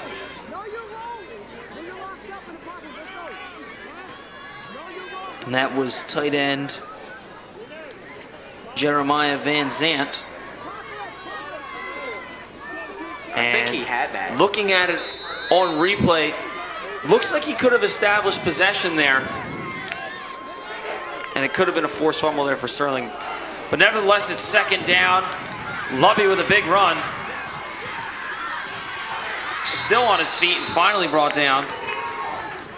And there's a pile around the football. But Luby maintains possession. Yeah, very aggressive run there by Luby on that play. Just using the open space to his advantage. He's done that a couple of times on this drive. Once he gets into open space, into the secondary, he's done a phenomenal job at getting yards after the carry. And we have some whistles here at the beginning of the play.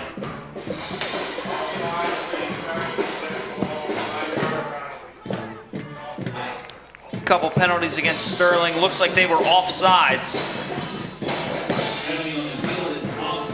Sterling has played very sloppy to this point, guys.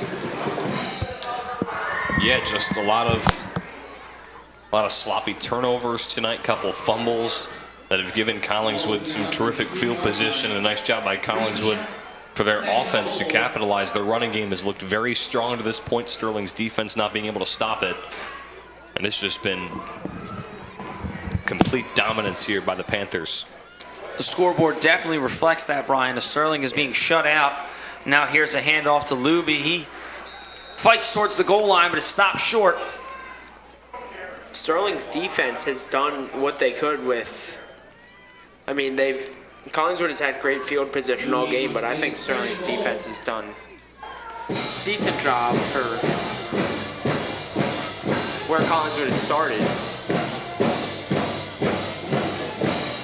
We're going to take another look at this run here from Luby. Nice tackle there by Sterling's number 10, Josiah Lopez.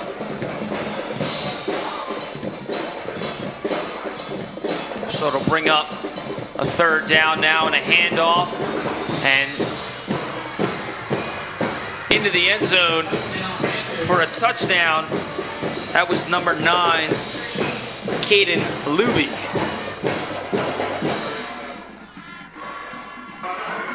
And we're going to take a look. Tremendous blocking here from the Collingswood offensive line. Yeah, opening up that left side. And again, Luby using that open space to his advantage. Being just, I think, only one Sterling defender able to get to him, able to get a touch on him. And he's used that speed to his advantage tonight. Another rushing score for Collingswood.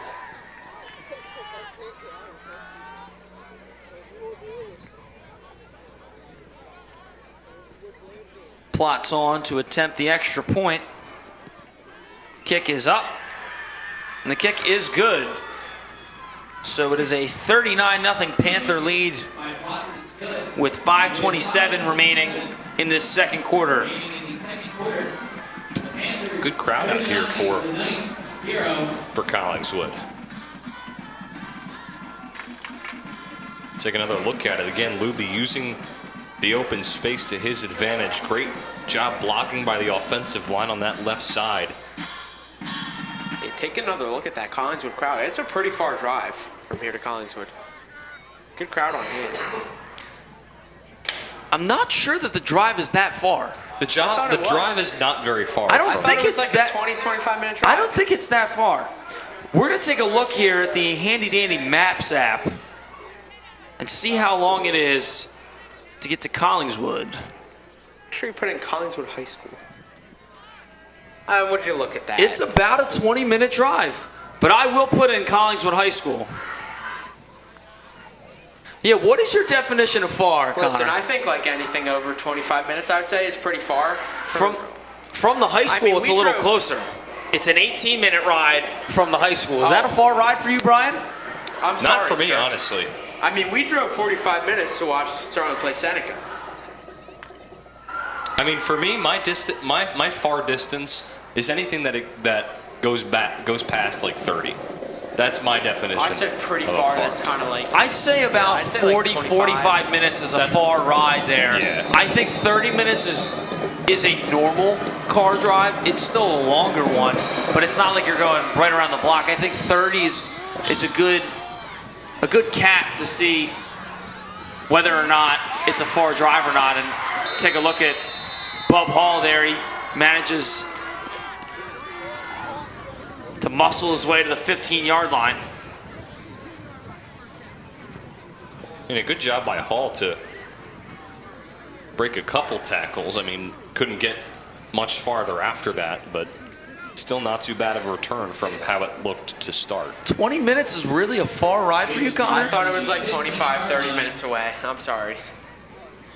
No, I mean, I just mean, No, do you think 20 minutes is a far car ride? I'm not a big fan of the car, especially when I'm driving.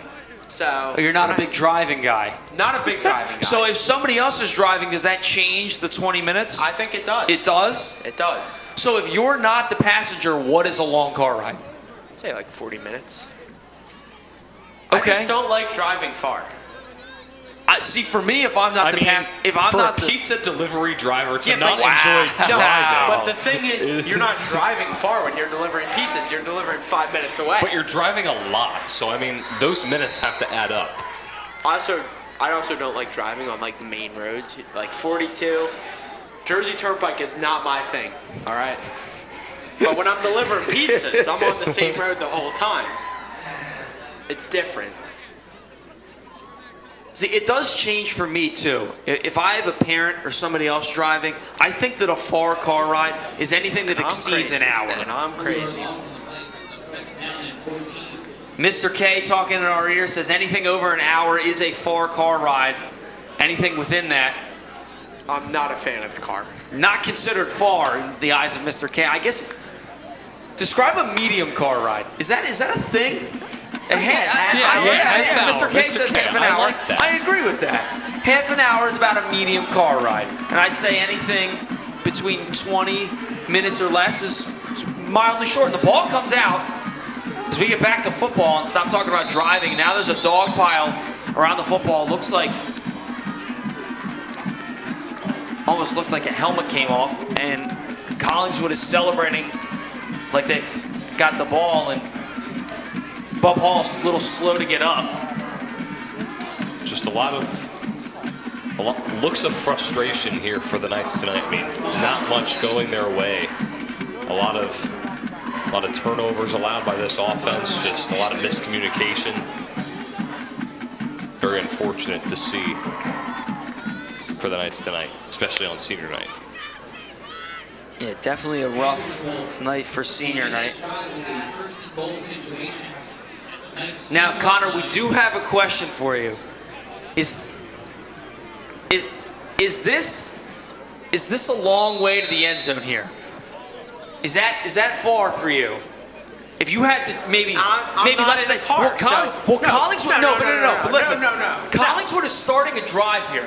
This is a drive on the football field. Yeah, but are you in a car? Is this Are you in a car? Is this a long drive here? No, you know what I'm not rocking with? I could go for a long drive in like a big car. You know those like tiny little small cars? What? Like You just said two different things at one time. But let's get back to football here. Handoff is up and into the end zone. Thomas Money Jr. finding his way into the end zone. And that's one of the fantastic names that Brian and I remembered from the basketball season when Sterling played Collingswood. A couple names on this Collingswood roster that I remember. I mean, kind of tough to forget a guy who has the last name Money. So back to what I was... Show me the money! Amen. So back to what I was saying about the car. If you're in like a small car, like one of the cars that are lower to the ground, I get car sick. I get a headache. I'm not feeling the greatest after about a half hour. If I'm in like a bigger car though, like a Jeep or something like that, I'm fine. I can stay in the car for 5 hours. But I get car sick in like the smaller cars. I think that's a valid point. I'm kind of upset. I think there's a lot of baggage that comes with you, Connor. There's too many rules for me. We have to have a big car, and then the drive, the distance that becomes long is different. But in a smaller car, you get car sick easier, which is a valid point. This is just getting too contrived. I don't like this. Distance doesn't change. No, I know it distance doesn't change. So let's go mileage when you're having fun, Jacob. But let's go mileage-wise then. How far is a long drive mileage-wise? I'd say anything over... Because you could go 3 miles. Let him answer. I'd say anything over 25 miles. Because usually that means you're traveling a sustainable amount in the car, I respect minutes-wise. that. I respect Minutes that. don't translate to miles very well. I respect that. It also depends on where you're driving to. I went golfing in Riverwinds in West Efford. Left right from here, 9-mile drive. I got excited. I thought I was going to be there in 15 minutes. It was a half-hour drive.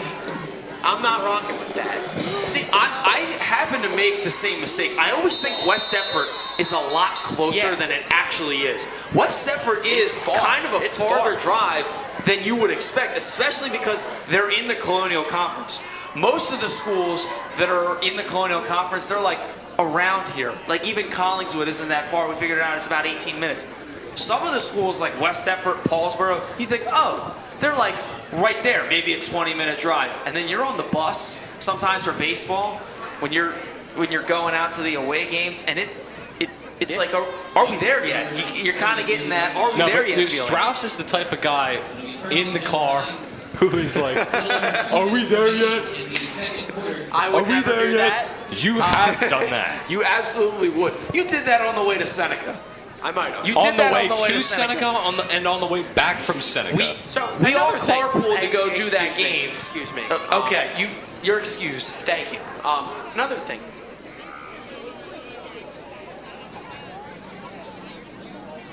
Mr. Wiley says 1 hour is a long drive. So, Mr. K tells us that Mr. Wiley checked into the game, thinks that 1 hour is a long drive. I got a text from my grandpa that says a drive from New Jersey to New Hampshire is a long drive, and a drive from New Jersey to California is an even longer drive. That does seem to make sense. Yeah, considering that California is a lot usually farther. Because they are on different. They are on different coasts. We're on the east, they're on the west. Shout out to Joe Alabrando, my grandpa. Just wanted to give. And also kudos to JV. I was kind of sad that no one gave me credit for the Jerry Maguire reference. I'm sorry. Yeah, because you were like, oh man. So basically, and you just show me the money. That's what. Have you seen Jerry Maguire? Do you know what that is? Yeah. Have you seen it? I've heard of it before. I've heard of it. I don't like this. So we're about to go to halftime. Brian gave us a knee slapper. We're talking about distance and cars, and it's a 46-0 football game. Another thing, Eastern is a lot closer than I thought. You hear Eastern High School, I think it's a half-hour drive. It's not that far. Yeah, well, I know that now, but that's what good. I'm talking I'm about. I'm glad you know that now. Yeah. I'm glad you know. Yeah. Just the type of car deters does, the distance. Yes, I can't get over that. I because really can't. when you're in a lower car, you feel the bumps more. It gives you a headache. So I'm gonna put this out to anybody that's watching right now. Whether you can send Mr. K, myself, Connor, or Brian, if you have our phone number, please send us a text and let us know what is a far drive to you. Yeah, we because would this love to. conversation is starting to grind my gears a little bit with Connor here in the booth as we're about ready to go to halftime. So Brian and I will head down to the field, but a quick little pitch to the outside that is stopped for a loss of yardage, and that'll do it for the first half. Brian and I will be down on the field for a bit of a halftime show. We're going to take the long walk from the booth down to the field. Connor can't go because it might be too far. We'll be back for second half action after this.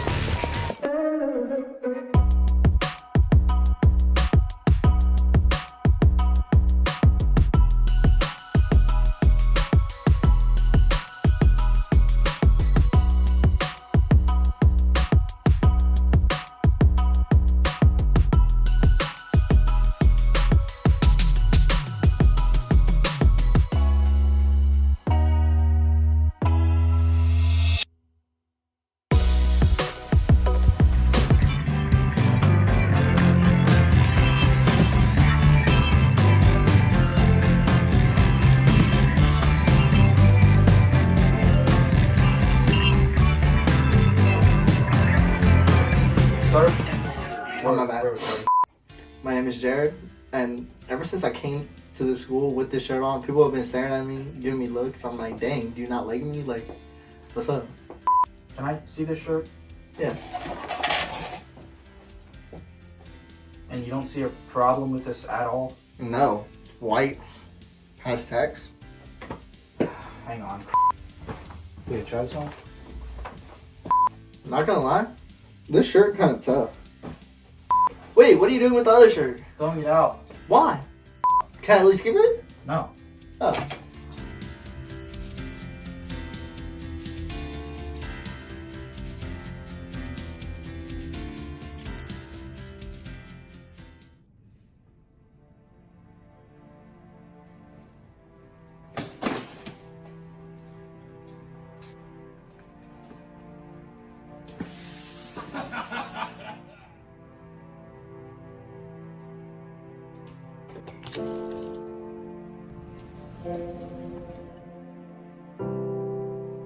bullying, no matter the circumstances, someone will always be there for you. Over 160,000 kids refuse to go to school each day in fear of being bullied.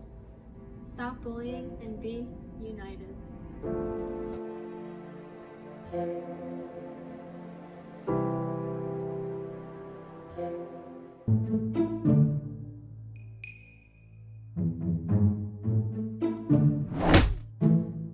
Watch where you're going, pal. Oh, wait a minute. What?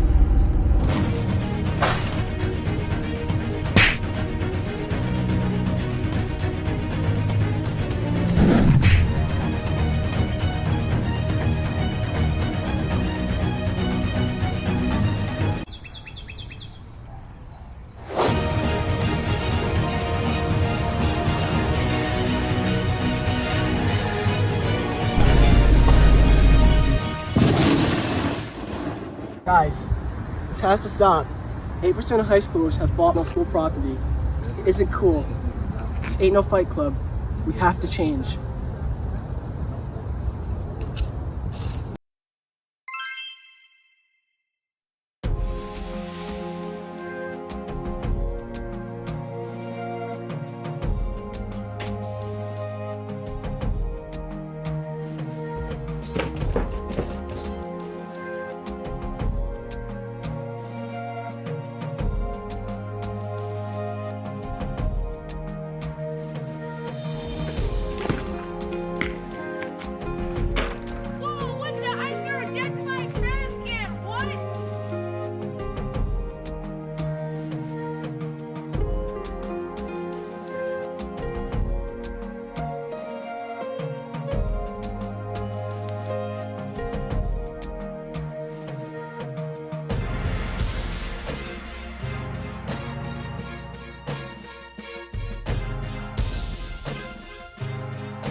Good day working.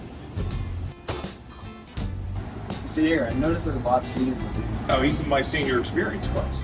What's senior experience? Yeah, Justin, senior experience is a great opportunity for seniors to gain work experience during the school day while earning income in any career of their interest. Wow, that sounds really cool. What jobs qualify for this? Any non-hazardous jobs qualify. There are really two types of students that take senior experience. Those that want experience in a career that interests them and they are able to build their resume. Then there are those who want to gain workplace skills and earn as much money as possible while building skills for the future. That sounds interesting. How can I sign up? Then come see me anytime or go talk to your guidance counselor. All right, thank you.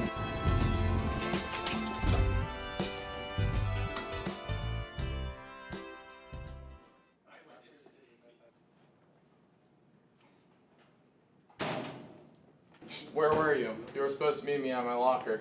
I had to get my books. Let's go. Where are we going?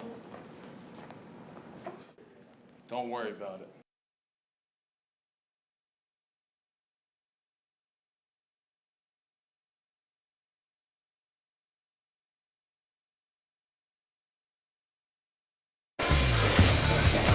Channel 19, Sterling trailing this one 46-0 as we are here for the Sterling High School halftime show. I'm Brian McLernan, joined by Jake Clark. And Jake, what are the big takeaways so far from this first half?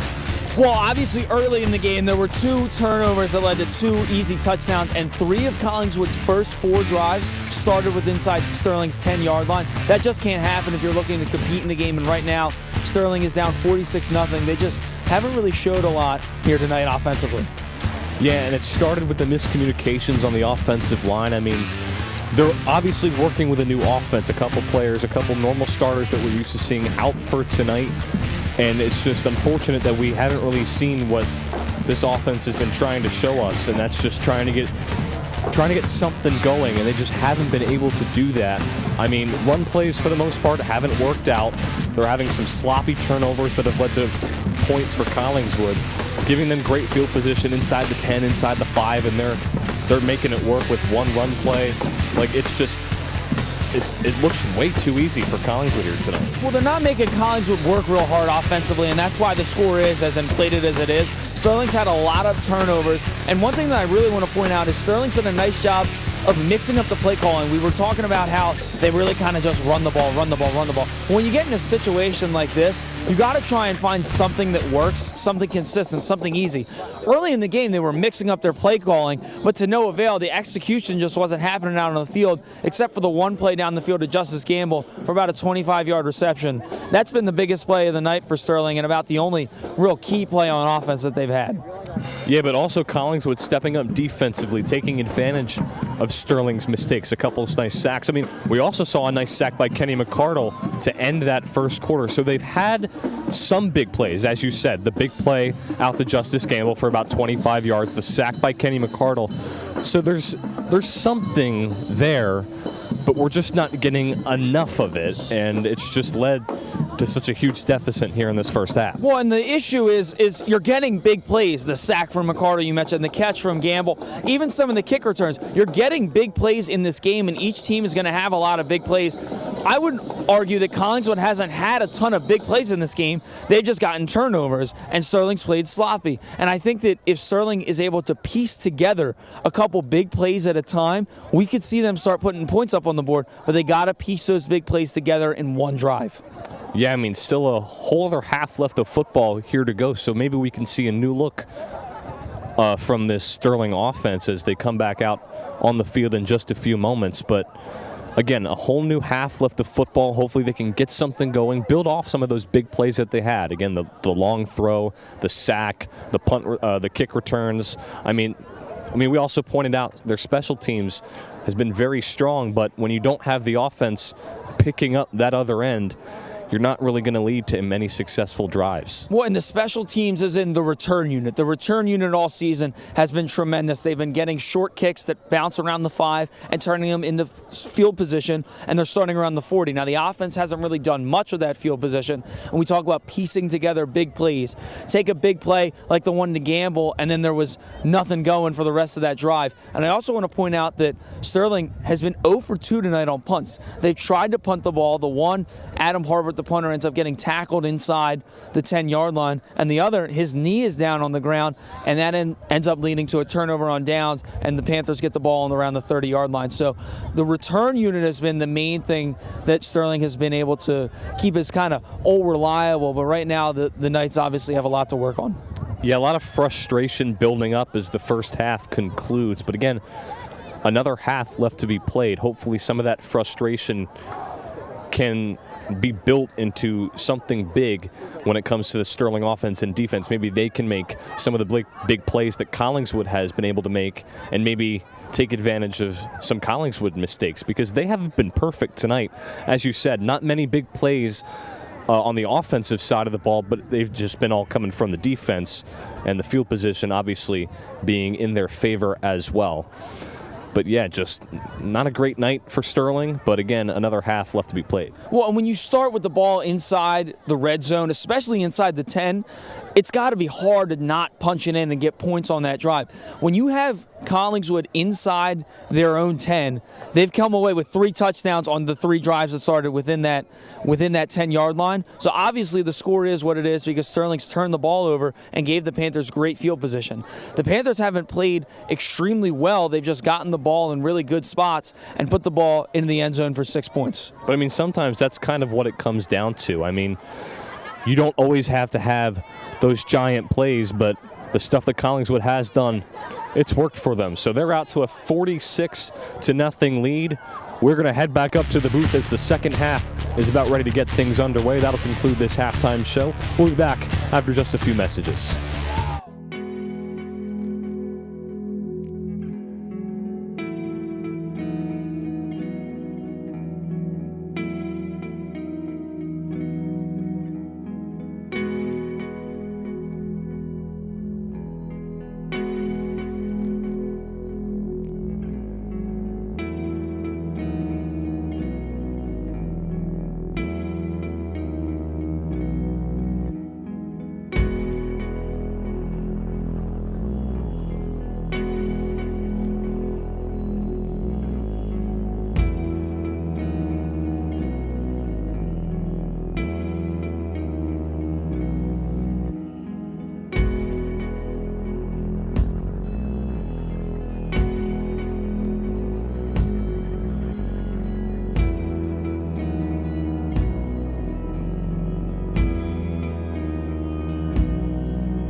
Hey man, where you going? Yo, what the heck, bro? What the heck?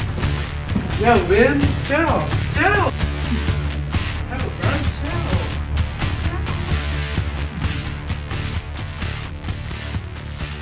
You okay, dude? Yeah, I'll be alright.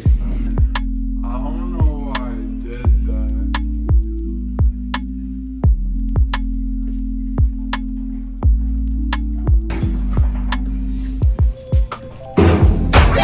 Sorry for pushing you around, man. That was really messed up. It's alright, bro. Just don't do it again.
Let me see that ID.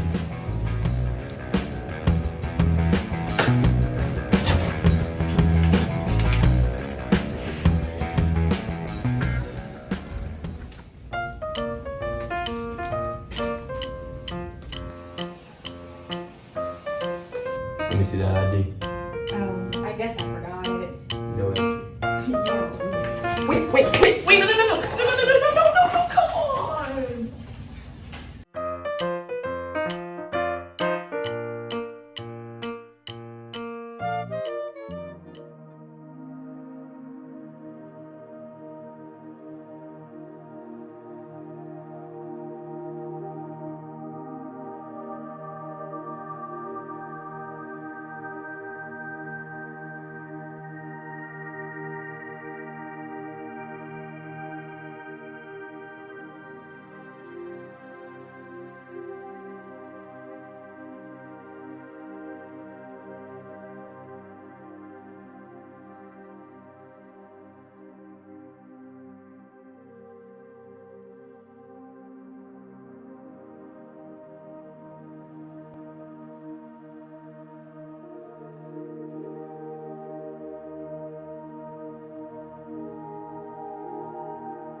Can I go to the bathroom?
getting late. I should really go to bed. Girl, what are you worried about? Come on, it won't hurt if you stay up another hour. You know what? You're right. It couldn't hurt to stay up for another hour or so.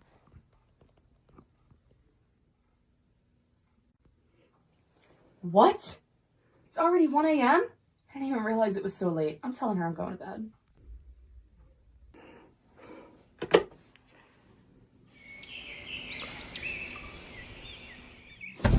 Oh my god, it's 7 a.m. Oh my god, ow! Ugh. Mom, I'm running late! Don't forget to pick up the kids later! Alright, I gotta go! Have a good day!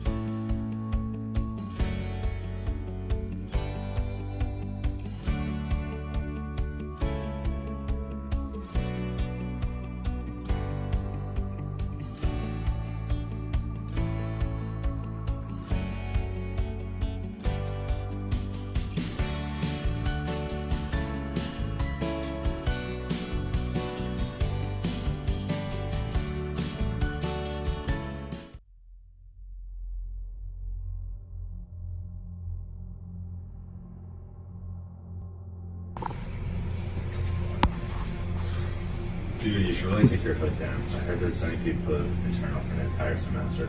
Dude, that's just a word. I'm taking my hood down. That's stupid. Hey, you know the rules. No hood. And where's your ID? Get to class.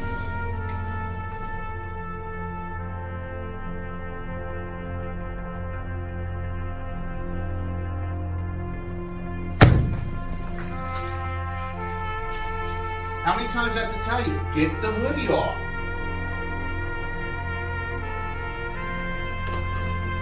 That's it, I've had it with this hoodie business. Down the vice principal's office, now.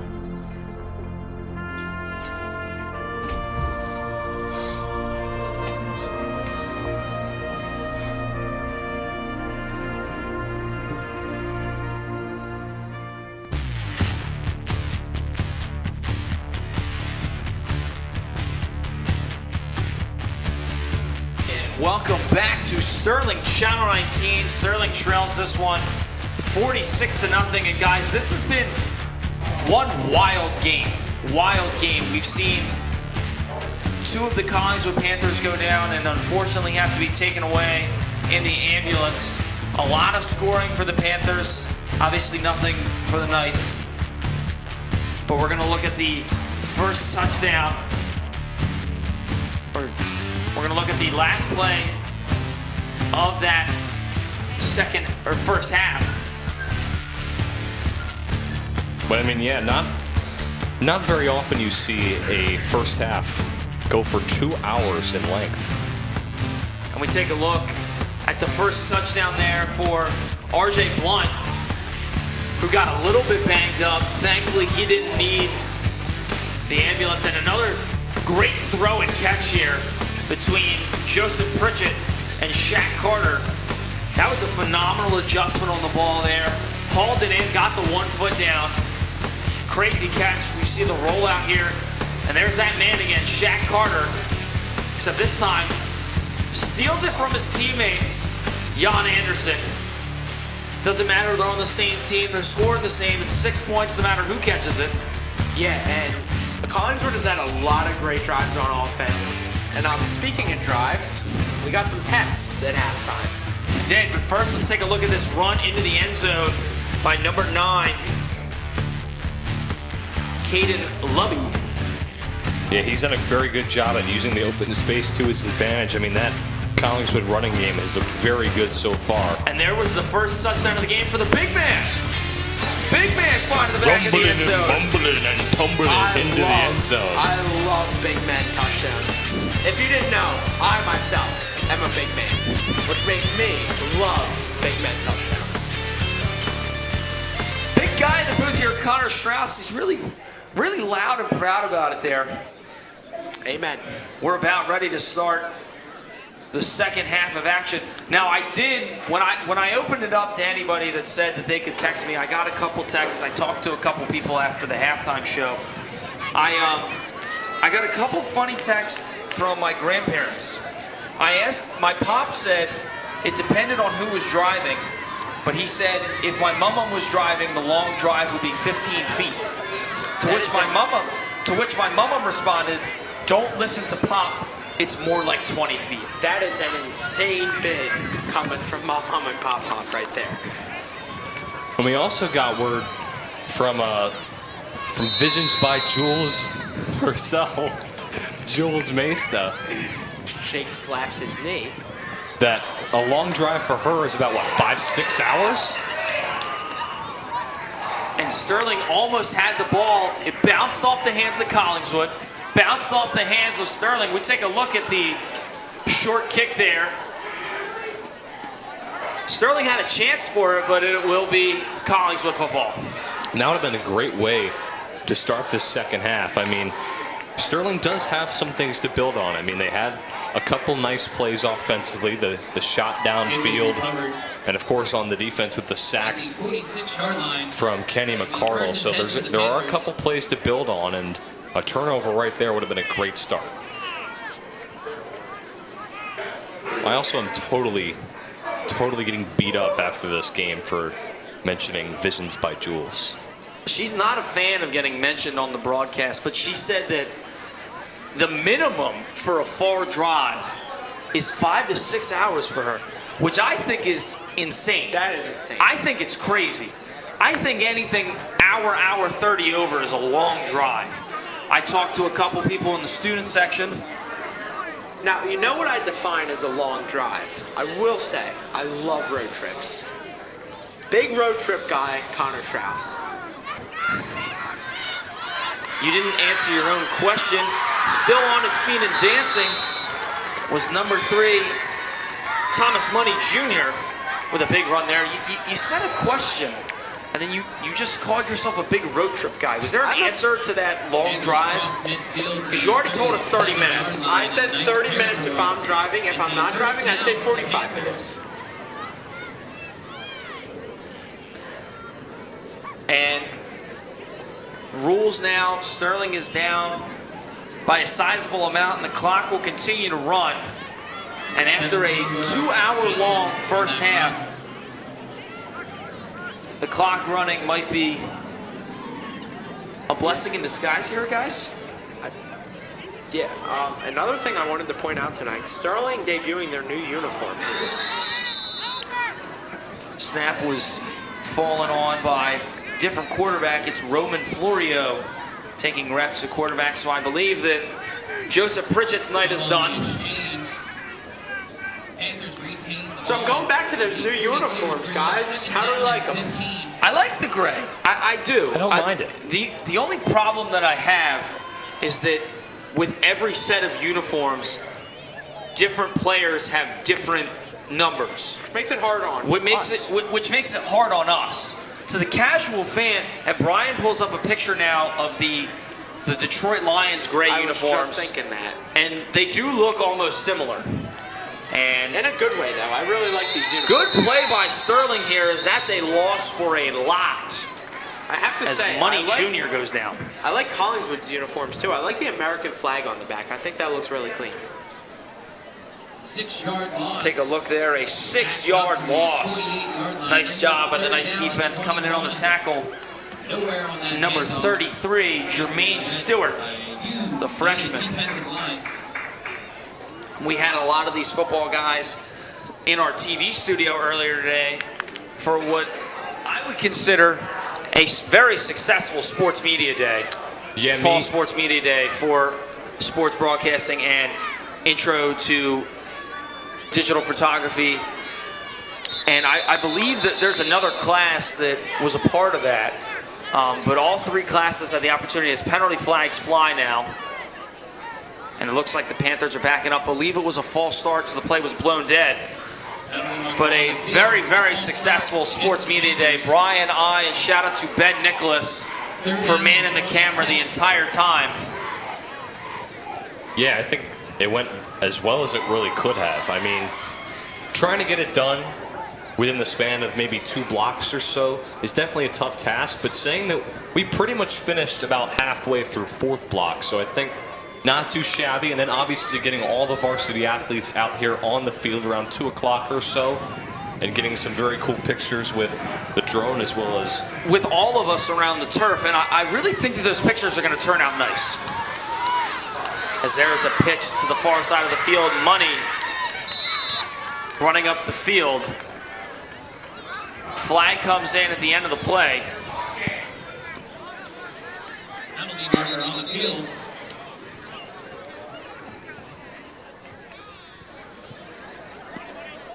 And it's a face mask against Sterling, so that will give Collingswood a fresh set of downs. Personal foul, face mask against the Knights. We're going to take another look at this right here. Bit of a bad snap and a pitch out to Money Jr.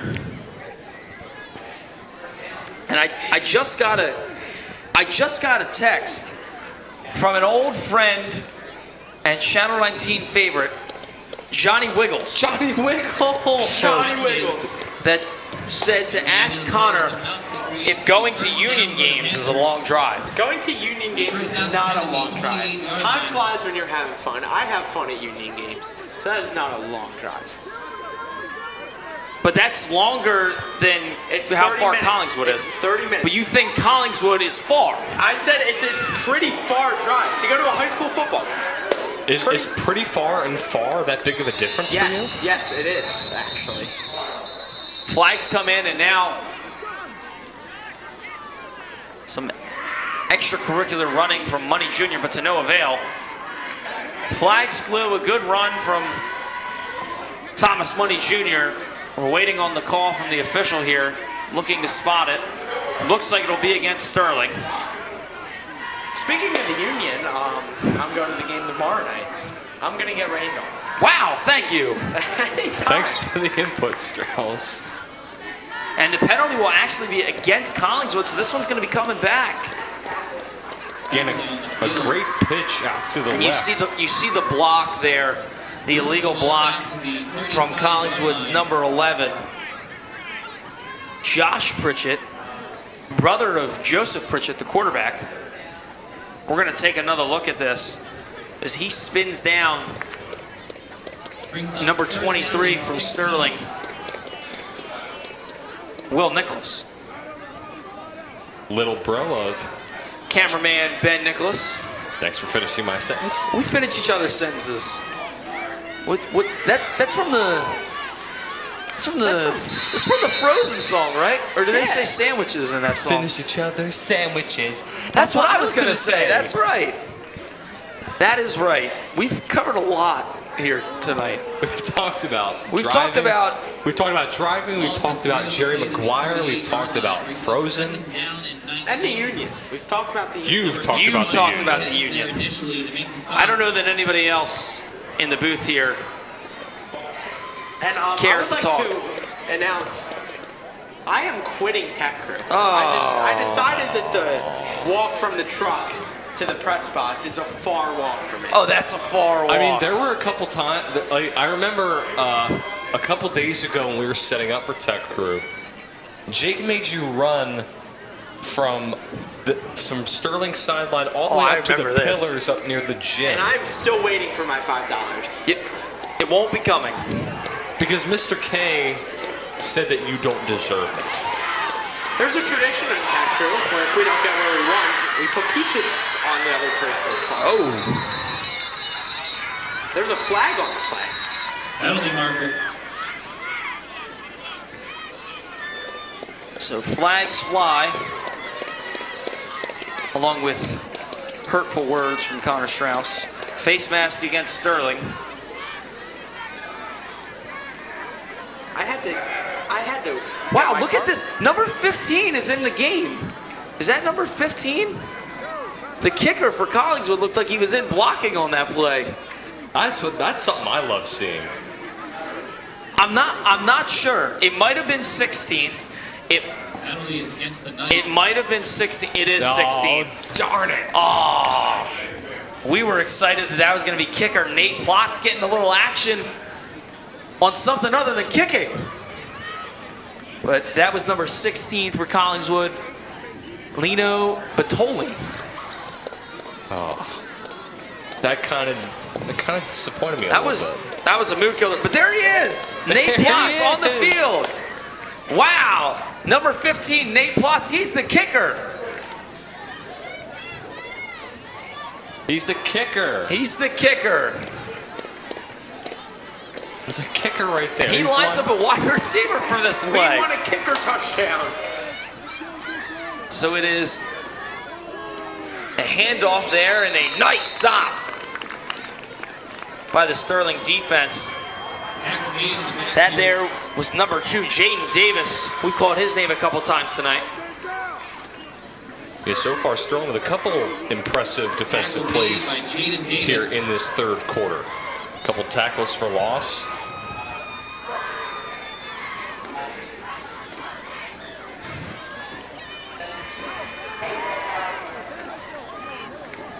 And there he is, number 2, Jaden Davis, who just got the stop. Second down and 13. And it was a loss of 3 on the play. So it brings up a 2nd and 13. And I will have to agree with Strauss, the time does fly when you're having fun, as there's only 2:30 left in this third quarter now. The running clock might help with that. But here's the snap and a handoff and a nice cut. Great tackling there by Sterling.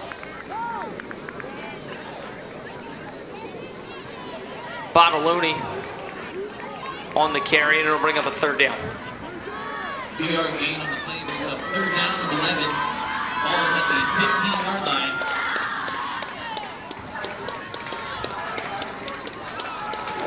So it's now a 3rd and 11 for the Knights. And they're showing some life. And guys, the rumor has it that Ben Nicholas will be joining us on the broadcast. I would love that. Is that right? He came on the for Seneca broadcast where we talked about Tyler Higbee being picked in the 11th round. I remember that conversation very vividly. How's that I don't know 11th why. round Tyler Higbee pick working out? I actually don't know how he's doing this year. I don't either. I don't know. I've kept him on my bench all year, so. He's a good backup tight end. Yeah. How about Puka Nacua? Yeah, I mean, you want to talk about a breakout guy in fantasy. Puka Nacua came out of nowhere. Yeah, our replay guy, Matt Schrader, tonight loves Puka Nacua. Matt Schrader's a Rams fan, and I don't know how that happens because he's not from smiling in the truck. He's not from LA. He's not from the West Coast. I'm pretty sure he's lived here his entire life, and he likes the Rams. Okay, so we're getting word from Mr. K as Matt Schrader's next to him in the truck. It's the first team he watched a couple of years ago. Well, there were 2 teams in that game, I'm pretty sure. Usually there are 2 teams in every game. Thank you, Connor Strauss. Thank you so much. He's averaging 6.1 points this year in fantasy. Dropped 7.9 against Seattle and 4.2 against San Fran. Tackle made in the backfield. That's awesome. Statistician Connor Strauss is the third quarter looks like it's about to come to a close. So we'll take a quick break and be back with some fourth quarter action after this. About 10 seconds remaining in the third quarter.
Welcome back to Sterling Channel 19. If you're still here with us, Collingswood leads this one 46-0. I'm Jake Clark, joined by Brian McClernand, and now Ben Nicholas. Welcome. Ben Nicholas, one of our best cameramen here, but we have a trivia question giving us something to talk about. Matthew Quick of the Collingswood class of 1992 is famous for what? I have a guess.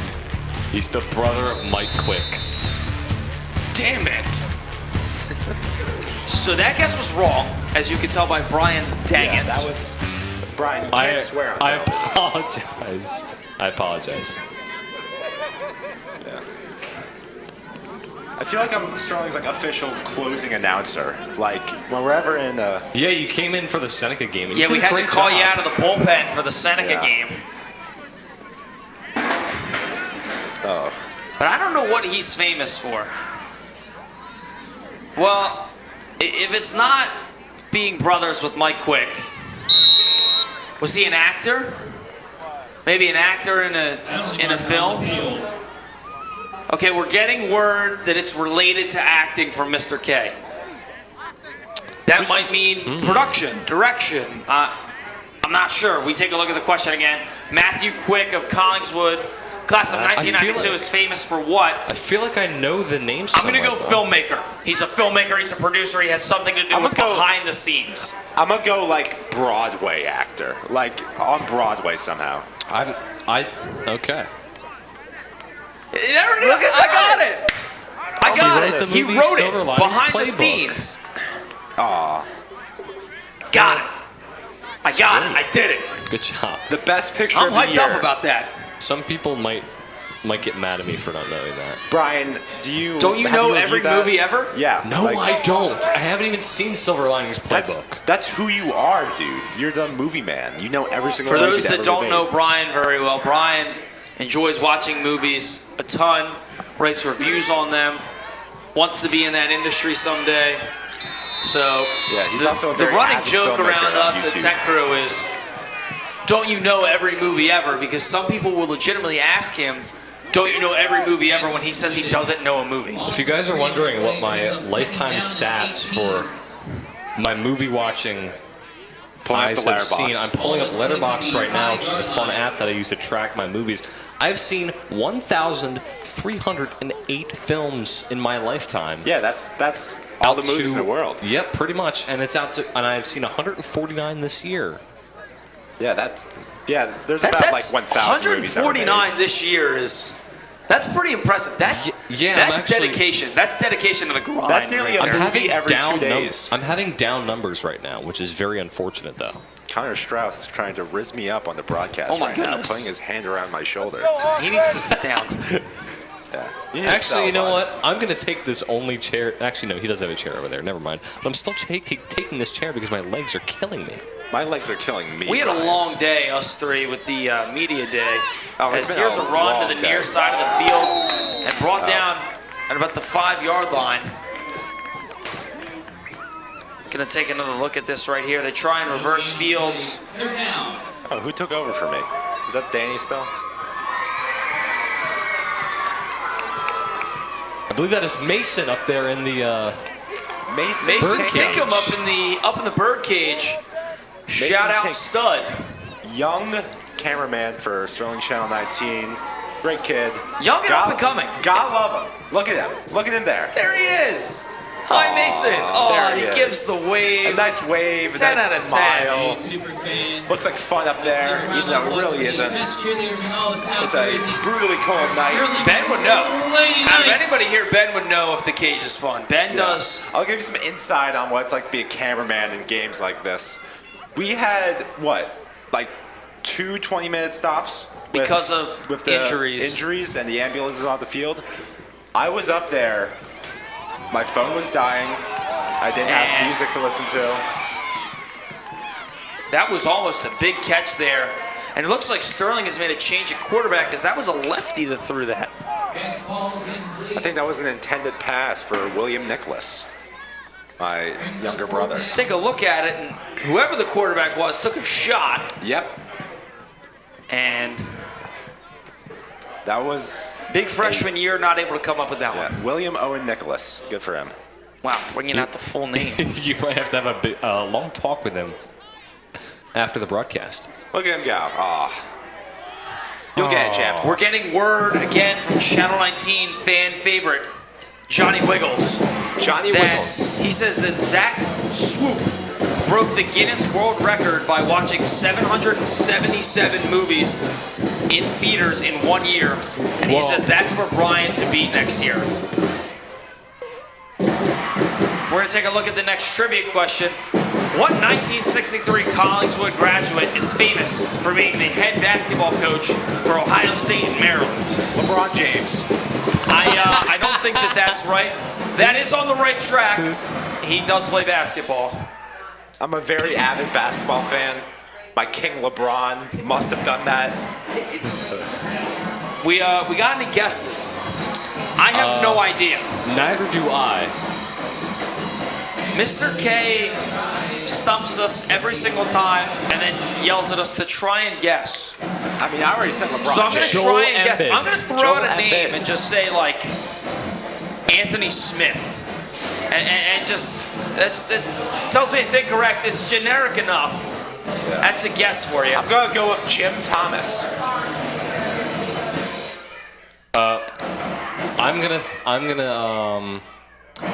Who is that guy who played for the Lakers? There's been a couple of them. There's been a couple players in the Lakers history. Oh, I don't know. I can't think of Oh, are his you name. talking about? Oh, I know who you're talking about. You're talking about that dude. Gotcha. Yes. And here's the snap. Will roll out into the design run left. Pretty sizable gain. He's still on his feet. And taken down for a first down and more was Roman Florio. And we're getting word that Coach Wiley has guessed correctly. We're going to take a look at the answer after this replay. Steve Nash. Steve Nash is my guess. Steve Nash, Brian guesses. I doubt it. I also doubt that. So there's the question. What 1963 Collingswood graduate that's is a famous? horrible guess. Gary Williams. That's a horrible Williams. guess. Wow. We should have that's very generic. Like, we were on the right track. That was on the tip of my tongue, Gary Williams. Yeah. It really was. I think I mispronounced Gary Williams by calling him Jim Thomas. I think Steve Nash was close. So congratulations to Coach Wiley for Congratulations, Coach. immaculate basketball knowledge that none of us in the booth could muster up. No, it's not basketball knowledge. It's Ohio State knowledge. That is probably what it comes down to. He lives, breathes, and dies by Ohio State. God bless him for it. Connor Stroud's getting funky up here in the press box. Oh, he's dancing. We take a look He's doing here. a little Irish Flag jig. comes in, but as it stands, it's a touchdown for Collingswood, and the Panthers can't stop, won't stop. But two flags come in. We're going to take a look at it. Pitch to the right side, and doesn't even get contact from a Sterling defender until he crosses the goal line. There's a flag down. And it looks like Collingswood's backing up. So it looks like it didn't count. So we're still behind the 50 mark. If Sterling can get a stop here, maybe we can keep it behind 50. The 50 ball is in reach for the Panthers, though. Yeah, this is... You gotta find these small victories. And it's been a crazy night for all of us on the broadcast with a 2-hour first half. Some scary sights with the ambulance coming out not once but twice. And then we've covered a lot of things here in the booth as we take a look at the touchdown not to be because of a couple penalty flags. We talked about driving and Jerry Williams. Jerry Maguire. Jerry Maguire. I got Gary Williams stuck in my head. I can't stop thinking about Gary Williams. Can't stop, won't stop That's thinking my about favorite Gary basketball Williams. coach ever, right behind LeBron James. I think that's a touchdown for Collingswood. So it didn't matter about the penalty as number 16, Lino Badanoli, gets into the end zone. Good run for him, and the 50 ball has been acquired here. They're now at 52 are the Panthers. Ask him how long a drive is. Ask him how long a drive is. Just a very impressive performance overall by Collingswood today. I mean, they're taking advantage of Sterling's mistakes, both offensively and defensively, just putting on an epic performance. And they've really had their way. And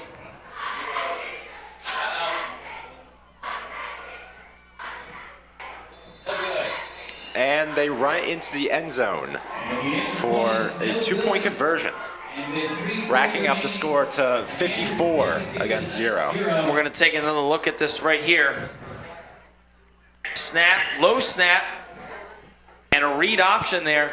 And a nice job of lowering the shoulder by the quarterback. And we're going to take a look at our next TV game. It'll be away at Camden Catholic High School as the Sterling Knights look to take on the Fighting Irish of Camden Catholic. It'll be live on youtube.com/SterlingTV19. That game will kick off at 7 p.m. Gotta love YouTube. I'm an avid YouTube watcher. You guys should subscribe to Channel 19 on YouTube if you aren't already. Oh, and here is us. And here we are. Yes. In the booth. Yes. Hello. Hey, that's my hand. Hey. Up. Aww. And I hit the whip and name it. Yeah. We're gonna turn the lights on so you can see us a little better. Oh, there we go. Oh, there we are. Hey, what's up, guys? How's it going? Hey. I'm covered up. Yeah. Now you can see me better. We're being blocked by that goalpost. Silly goalpost. Tricks are for kids. I was waiting for somebody to say it. Man. And obviously, not a great game here from the Knights, as the score shows. But they got to use this as a building block into better for next week into Camden Catholic, which if you get a couple of your guys back, is a very winnable game. Yeah, I mean, still 4 games left to play here for the Knights, and it's just hopefully a game, as you said, Jake, that they can build off of. I mean, they've had some plays go their way, and they've had some plays not go their way. That's just going to happen. But obviously, not great to see Sterling down by this much, but a lot to improve on as we head into the final, say, month or so of the year. And these last few games are very winnable games.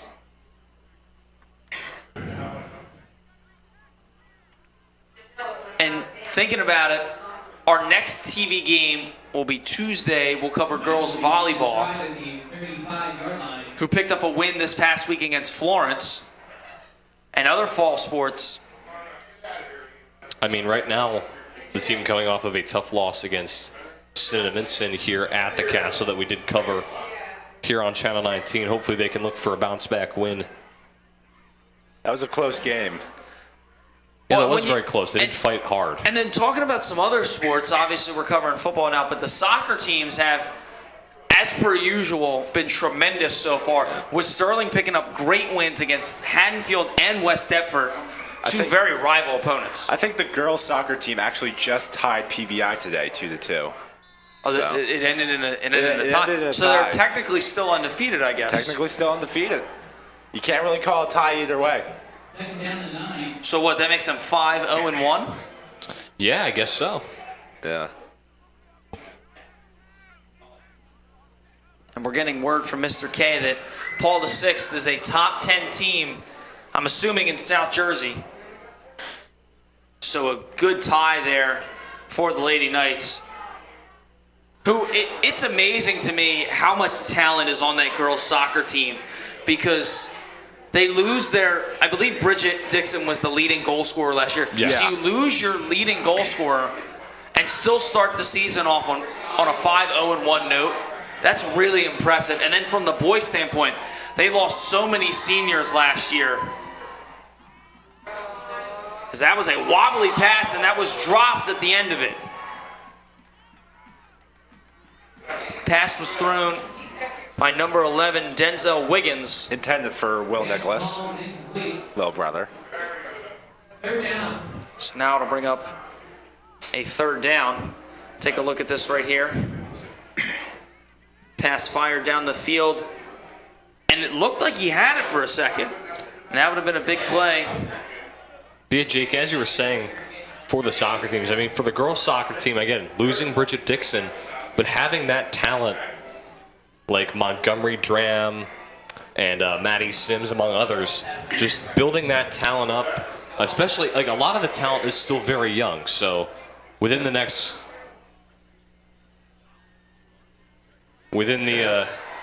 couple of years, that team should be dominant. Depth on that type of team, like at high school level, that type of depth is incredible. Like, you lose your top league goal scorer, as Jake was saying, and you still come out and are able to punch your opponents in the mouth with a undefeated season so far. It's incredible what they're doing. And I really well, and commend then them from for the it. boys' aspect, you lose a ton of seniors. You have a lot of juniors coming into play as Sterling is running the last play of the game. The quarterback is going to take it himself. Brought down, and the clock has now hit zeros. And Collingswood with a very victorious win over the Knights. And again, I just want to give a quick condolences to Vincenzo Angelucci and number 18, Isaiah Cruz. We're hoping that they're okay here at Channel 19. Collingswood victorious, 52-0. I'm Jake Clark, joined by Brian McLernan, Connor Strauss, and Ben Nicholas. Thanks